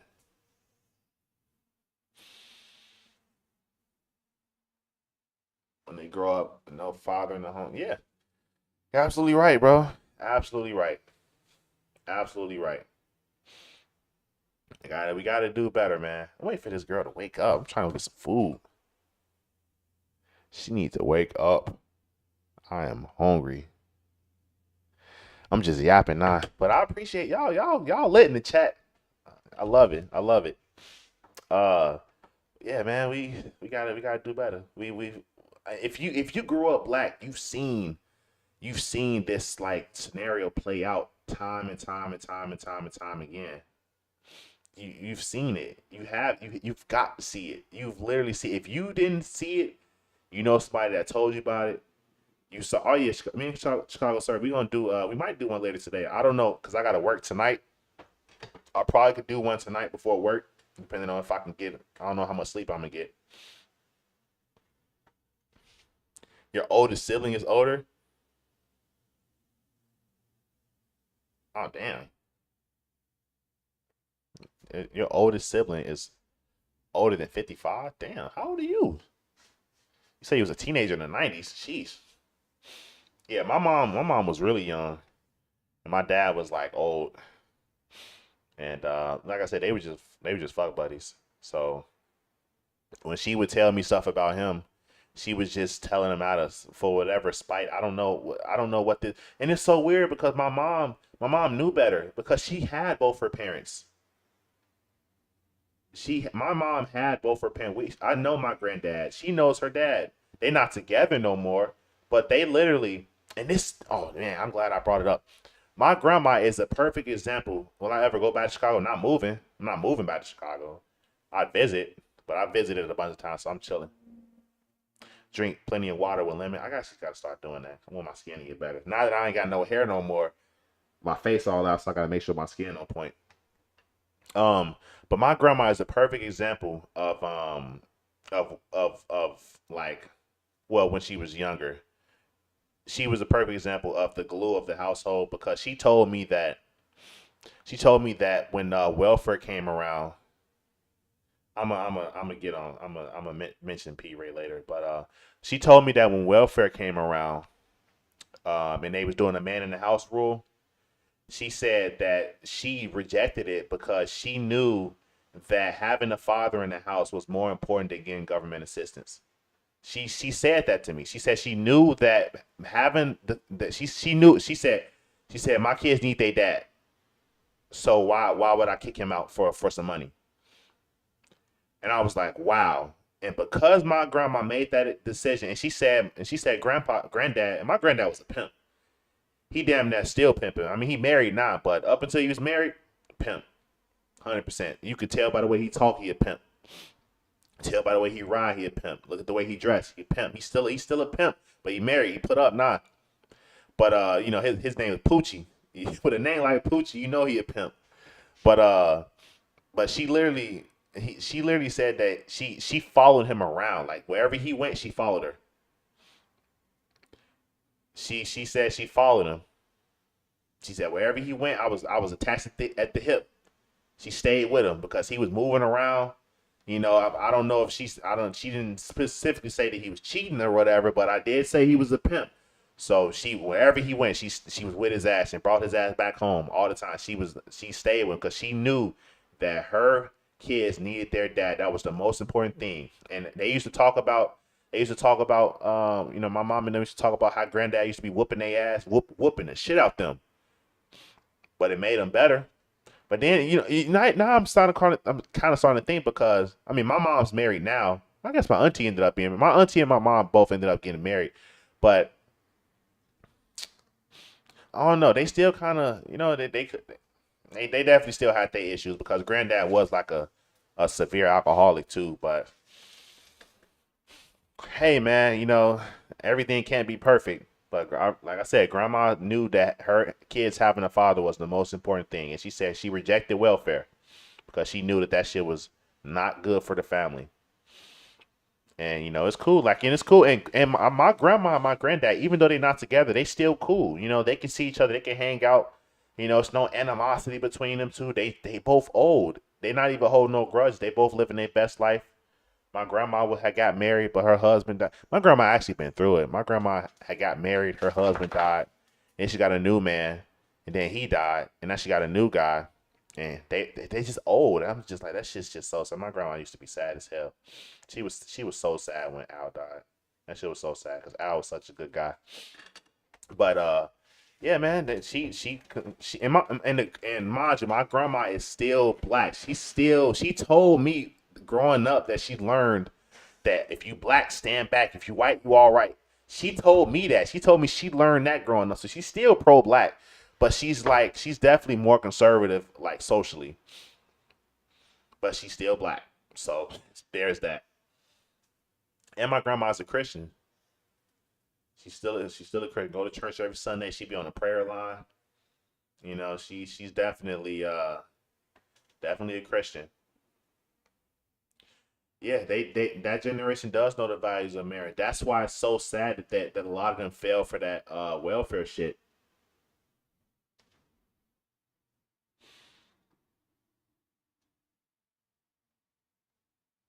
Yeah, you can't let nothing stop you, man. Elon Musk is autistic and he's a billionaire. He's one of the richest men in the world. So if you can function, you can do it. Chief Keef is one of the most influential rappers, and he's a producer in the world. Chief Keef is one of the most influential artists in the world, and he has autism. You can do whatever you put your mind to, man. And if anything, you can use that as an addition to what you got going on. You could probably, I don't know what it's like to have autism, but you can make it work. I mean, you smart enough, you on my channel, so you doing something right. You feel me? So yeah, bro. Everybody got their thing. Nobody's born perfect. Nobody has been born perfect since Adam. He's a true African American. Hilarious. I mean, he is. Oh, so P-Ray. Let's get into that since you asked. How the fuck do I? Hold on. Oh man, I almost couldn't exit that.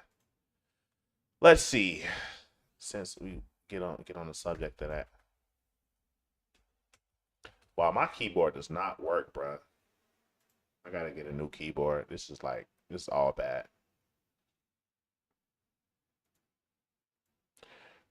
My wife and I, we did a video on P-Ray and how we thought that it was that she was still black. Like, yeah, she was a Trump supporter, but she was still black.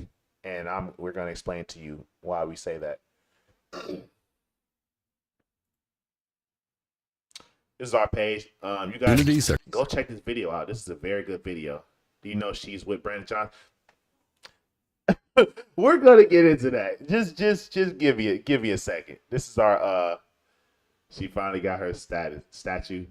Oh my goodness. Yeah, bro. So check this out. We did a video on this, and this is a very good video. Very good video. It's very, very underrated. Very underrated.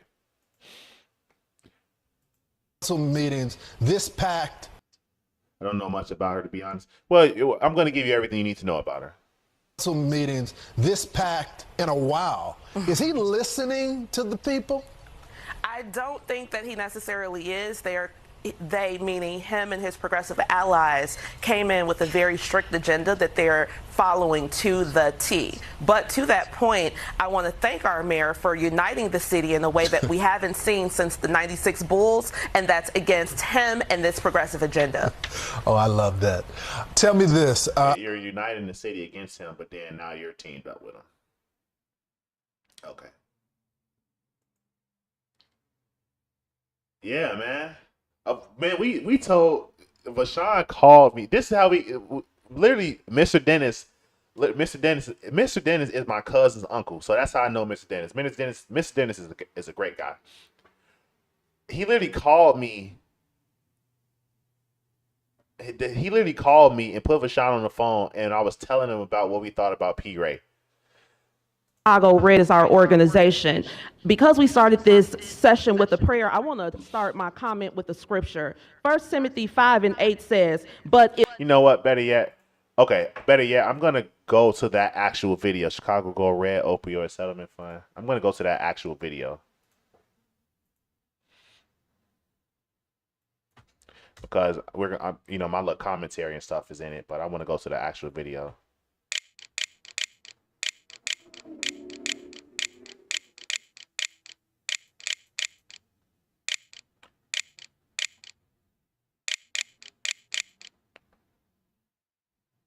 Opioid. Is that how you spell that? Okay, let me see if this is it. Oh wow, ours pop up, but that's not. Did I spell that right? I feel like I can't spell. Let me just check the video again.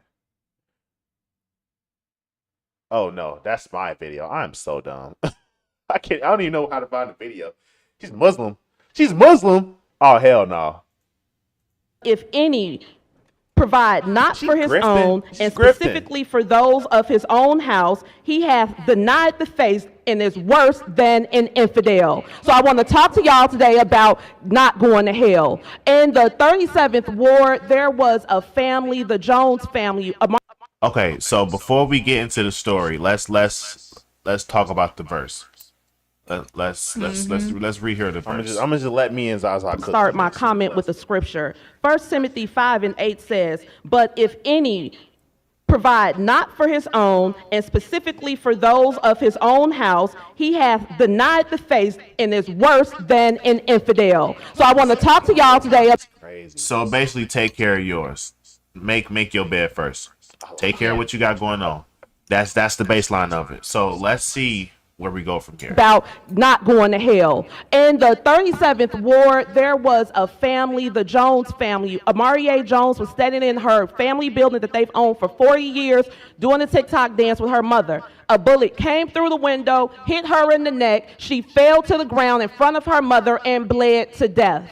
A month ago on the Chicago Mugshot page, her mother was on that page. Her mother had on her daughter's Rest in Peace t-shirt. She washed it so many times that it was completely faded out. She was completely high, out of her mind, and the charge was possession. Now, the first $51 million that this council gave to the migrants came from the opioid settlement funds. I am here on behalf of the Jones family, on behalf of the 37th Ward, on behalf of Black Chicago, on behalf of the entire city, to ask you all to vote no and put that money back in the opioid settlement fund. We need that money in my neighborhood. We need that. Okay, I can't really listen to her talk to me. But this is when we knew that she was a fraud, right?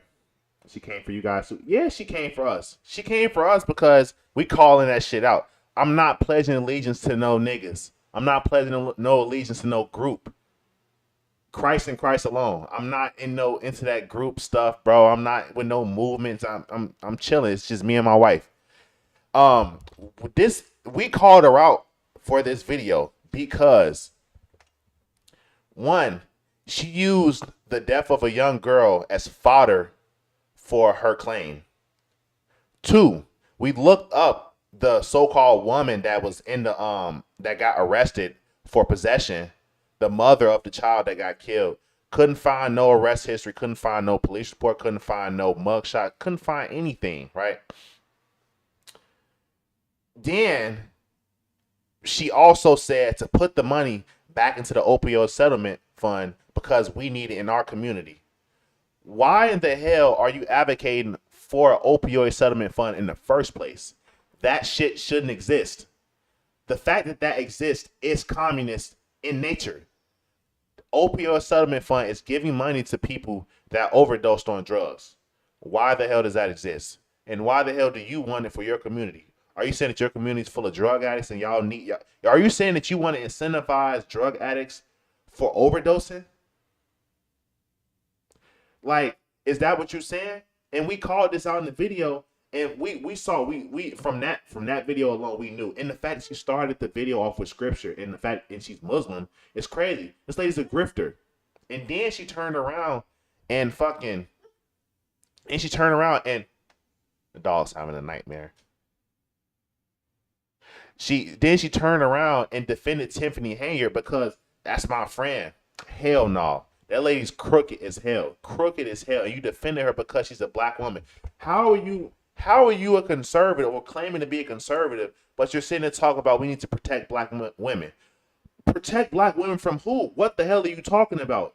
Last time I checked, black women is beating up other black women. Last time I checked, in Chicago, where we used to live, where you live, your best friend was just fighting a grown-ass man. What are we talking about? So we got all the information just based off of this video, and we were like, damn, she's a grifter. This whatever she got going on, whatever this movement is, she's a grifter. And we're fortunate that enlightened people like Vashawn and Mr. Dennis caught on to her bullshit and cut ties with her. I love people that see that shit and do something about it. He said, I'm nah. And he even told me, like, yeah, bro, what you said was right. You know, go out the band, Mr. Dennis called. I'm no longer Chicago Red. Yes, bro, because you see it. We saw it. We saw the shit we knew what it was when she called us. We knew what it was when she called us. She literally reached out to and mind you, this is so funny. Before we even did the video on this, before we did this video,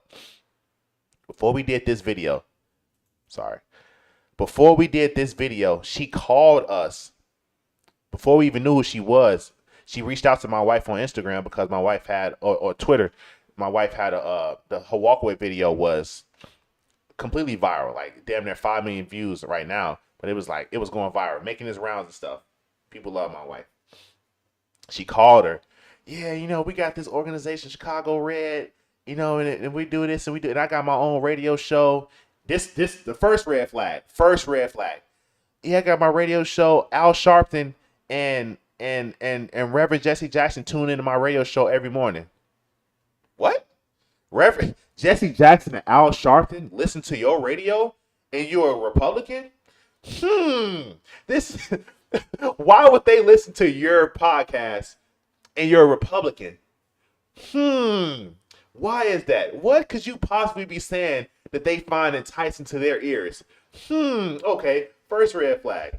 So second red flag, she yapping. Then she said, "Oh, yeah, you guys are cool. You know, y'all nothing like that. Candace Owens. Candace Owens hate black people. Walk the bam, all this." Second red flag. Why are we disrespecting Candace Owens? Nobody brought up Candace Owens. Were we supposed to agree with you? I haven't seen anything that Candace has done wrong. I like what she says. She comes with the facts. She comes with the receipts. Why are you disrespecting Candace Owens? For no reason whatsoever. Even if it wasn't Candace Owens, why are you gossiping to us about her? We don't know that lady. She was doing that to signify that I'm a Republican, but I'm still pro-black. That's what that told me. Because the only thing niggas have an issue with Candace is that she criticizes black culture. That was the second red flag. I can't even tell you what the third red flag was. But when she told us that, we were fucking dying laughing, bro. We had to mute the phone. We were laughing so hard. We're like, who is this lady? Why is she calling us disrespecting Candace Owens? Why is she saying she's a Republican, but Al Sharpton listens to her radio station? This shit's not making sense. None of this is making sense. None of this is making sense. So now fast forward, we go to we get invited to this this thing with Mark Carter. And this is why we don't do the groups, bro. We don't do the groups. We get invited to this fucking it's like a meeting or a rally or whatever on the west side of Chicago. Mark Carter invited us. Dom Lucer was going too. We go there, and you know they see us. You know they lock us in. You know we shake hands and stuff, and we the youngest people there. It's a bunch of old folks and stuff. You know, and Dom Lucer gets there. He's the celebrity. Got 1 million followers and stuff on Twitter. And he gets there. He's like, yeah, I'm doing a documentary. We're gonna record this stuff. he sets up his camera and stuff, and we're sitting in the front. We're sitting in the front, right? And, you know, Mark Carter's sitting there talking to us, and the first thing he said out his mouth, it's when I knew we were never coming back and never associating with these people ever again. The first thing he said out his mouth, we need to move as a collective. Individual success is not success. Collective success is success. We need to do everything as a collective. I said, oh, hell no, we need to leave. If you were there, I low-key got to pull up the video. The way me and Zaza looked at each other, literally, bro, I was sitting there with my hat on. We were sitting there, and we was like, just shot each other a glance. Real quick. It was so quick. And from that moment, this is why you gotta be locked in with your spouse, man. Because me and Zaki was so locked in. We knew exactly as soon as we heard it. We gave each other that look. This nigga tripping. This nigga's tripping. It's time to go. But we were sitting in the front and they were recording. So we're like, damn. Now we're here. We're taking pictures. And we took pictures with everybody before we even heard this shit. So now that we already took pictures with them and they're getting posted and stuff, we're like, oh shit, these people are not who we want to be associated with, bro. He's talking about collectivism. All I heard was communism. Communism, collectivism, socialism. That's all I heard when he was talking. I'm like, oh hell no. And then Dom Lucer gets up there and talk about we are the chosen people of the Bible. I said, oh my God, we made a huge mistake coming here. These niggas are communists. These black conservatives are fucking communists. I'm like, this doesn't make any sense. I'm like, can we not have nothing? Like, can we just be conservative? Can we just focus on politics? Why the fuck are we talking about chosen people of the Bible? Why? What does this have to do with the movement? What does this have to do with electing Trump? What does this have to do with the crooked mayor in office? Why the hell are we talking about when we are the chosen people of the Bible? We're living in biblical times. I'm like, oh my God, we need to leave. And mind you, I'm bringing this up because we left right before P. Ray got there. And she had texted this before we called her out for being a fraud. She literally was reaching out and said, oh, I was there. I missed y'all. We sitting there like, glad we missed that. We did not want to talk to their ass no more. We had to get the fuck out of there. We literally left and we was laughing on the whole way home, bro. This shit, it was so funny. It's so funny because when you really like that, me and my wife, we really like that. We practice what we preach and we live what we talk. We really like that. So when we see these people talking this stuff, you can see the hollow philosophy. You can see it off rip. You can see the hollow philosophy. Collectivism, red flag. Chosen people of the Bible, red flag. Socialism, red flag. Hell no, bro. Hell no. But mind you, this is why me and Zaza, we be on our own stuff because, mind you, look at the people that was talking about like collectivism, communist shit. P. Ray got on the news. Now she buddy with Brandon Johnson. She was Al Sharpton and Reverend Jesse Jackson was listening to her. Tiffany Haynes was her friend. She's on the news. She getting accolades. Dom Lucer's still super popular, even though he's just, I don't know what the hell he was talking about with that chosen people of the Bible stuff. I could care less. I'm worried about right now. Mark Carter and Dom Lucer got invited to Mar-a-Lago with Trump. He got to meet Trump for grifting. These niggas get to grift and meet Trump. Did you know you're on ChatGPT? Nice. I didn't know that. They got to grift and meet Trump and that's how you know all of this shit is red. If you really standing on truth, you're probably not going to go far. If you don't build your shit from the ground up and you're standing on the monument of what you built your own, I don't want it, bro. We got invited to stuff and now they don't rock with us because they said we anti-Semitic or whatever. Like, bro, we just call stuff how we see it. I don't care about the groups. I don't care about the labels. I don't care about all of that stuff. We just simply calling the stuff out as it is. And we could smell P. Ray from a mile away. We could smell that fraud shit from a mile away. We hadn't even met the girl. We knew what time it was. That's just how the discernment, bro. It was, dude. When we saw this video, it was so funny, bro. It was so funny. And then we went to research. Oh man. Oh, okay. Hold on. I even got the video of when. Hold on. Is he serious? I even got the video of it. You should go to the video. Dude, hold on. We're gonna find the video. We're not lying to you, bro. Okay, so here's the video. Here's the press conference, right? It's back in like February. You can see this is me right here, and Zaza is right here, right behind him. So listen to what he says, right? Take us from coming out because without us, we're nothing. Individual success is not success. Collective is. Group is. Us. We is. Us. We. Bro, do you see Zakia's eyes, bro? Do you see her eyes? Oh my god, my fucking look at her face. eyes. I don't know if y'all can see how chat is based. Said anti-Semitism. Why is there a special word for racism against? Exactly. That's all we're saying. Why do they get a special word? I like this chat. Oh my gosh, I like this. But did you hear what he said though? He said collectivism is nothing. Collectivism is everything. Us, we, our. Individual success is not success. We. Bro, do you see Zakia's eyes, bro? Do you see her eyes? Oh my god, my fucking look at her eyes. We gave each other the look, bro. We gave each other the look when we heard that shit. We were like, "Hey, yo, this nigga tripping." I don't know if y'all can see how y'all gotta see clearly. The side eye I gave. Dude, she gave me a side that was so crazy because we was like, if you hear the comedy, who is that hunk right there? Jeez. You're not a real conservative. Like, did you hear what he said? The first thing he said. Individual success is not success. Individual success. No. Even before that, without us, we nothing. Us being black people. Us being black people. It was all black. They don't care about all America. Clearly, they worried about black people. And crazy, bruh. Fascinating stuff. He said, "Yeah, that's a communist." Yeah, it is. That's a communist, full fledged. You don't even have to like do research. Just listen to what he said out their mouth. Just listen to him talk. You can tell. It's like, what? What is he talking about? Us, we, our. Individual success is not success. Nigga, we are individuals.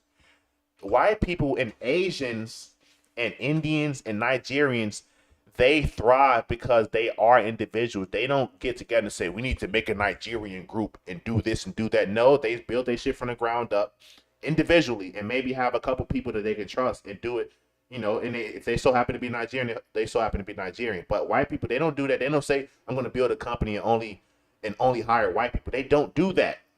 That's why they thrive. Asians, when they build their stuff, they have other Asians because that's their stuff. But they don't say, we Asians are going to make a Chinese food restaurant and sell it to the black. No, they're just like, we're going to open a restaurant.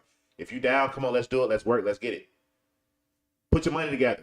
That's what it is. They're not the point of the starting point is not we're black, we have to do it together. That's not how that shit works. You're always gonna fail because that's why these people are advocating for reparations and DEI. Because if you think that hiring people or even associating with people simply because they're black is the way to go, you're gonna fail every time. How don't we understand this? If you're black, you should be the first person to know this. All kinfolk ain't skinfolk. You don't say that about the nigga that murdered somebody. You say that about me because I'm calling it out. Amazing. Right. Every person is their own. Every human being is their own individual person. That's all it is, bro. That's all it is. But these communists don't understand individualism. But that's the thing. That is the thing. Blacks don't understand individualism because they've been made communists since the 1960s. No, since before the 1960s. They had it, and they hate when we bring this up. They hate like when Byron Donalds brought up the fact that blacks did better under Jim Crow. Under actual racial segregation and racial discrimination and prejudice and all that good stuff. The black family was together. The black business was in order. The black community was in order. Low crime, low poverty, high income, high marriage rate. These are indicators of a thriving society, is it not? It is, right? Why is it that that was better in the black community before the 1964? We even did a video on that, bro. Y'all gotta check out our page. Hold on, cause the page be busting. We be dropping some bangers on the page, and we be coming with the facts too. Let me see, cause I even I did a video on the Byron Donalds thing because they were trying to call him all type of names. They were trying to call him all type of names because he said the here it is. Like her dark skin. Yes. Everybody. Okay, I think this is. Wait. I think this is it. Historical trans sometimes. Okay. So this was. I think this is the chart is the racial differences in marriages. So the marriage rate started to decline. Everybody reached an all-time low. But Negroes took a nosedive. Literally. Wait, is this the marriage rate? Oh, let me see. Oh, I'm sorry. I can't even see this. Sorry. Let me go back. Cover myself up. From 1980, from 1890, the black married tend to marry earlier than white women did.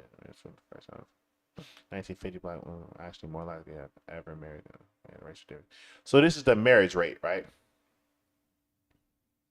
You can see that marriage rate was going up. It's kind of like, at least it was staying stagnant right here. It was staying stagnant.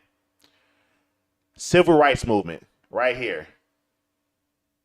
This is the midpoint right here. Look at the difference. Look at the difference. This is the midpoint right here. Look at the difference.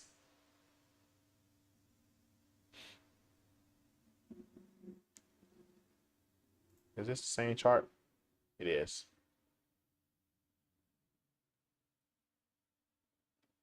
Yeah, look at the difference, bro.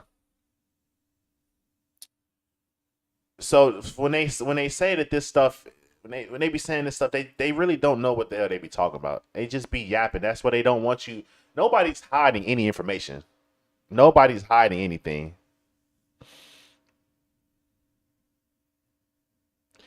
Exactly. My Mexican landscaper literally just told me that he doesn't always like cutting grass for other Mexicans because they always want their work done for a discount. It's not just the blacks. It's not just the blacks. That's what I'm saying, bro. Like it's everybody has their issues, but the issue is this tribalism with race. That's the issue. Mexicans be racist too. Mexicans don't like other races. That's fine. Who cares? Blacks don't like other races. If the white people don't like other races, who cares? Everybody's allowed to be racist but white people. Mexicans know they don't like black people. Black people are scared of Mexicans. When they think about Mexicans, they think about the cartel and the vice lords and shit like that. They think about them face and head tattoos. They scared of Mexicans. They scared of white people too.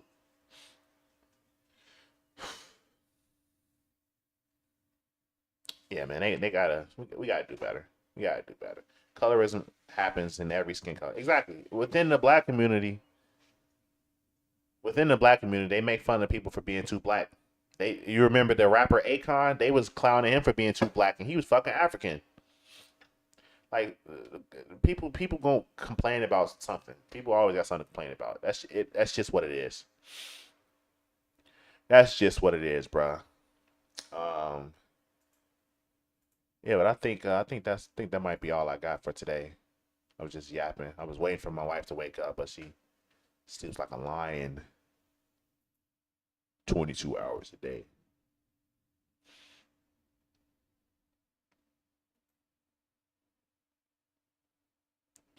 Amazing. I was shocked when he told me, although I didn't know why Jamaicans do the same thing to each other.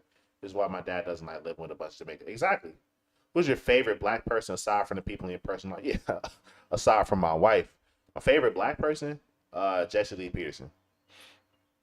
I gotta go, but hopefully you guys do a call show. Yeah, I'm finna go ahead and hop off. Yeah, I appreciate everybody from tapping in. My favorite black person, I think, is Jesse Lee Peterson.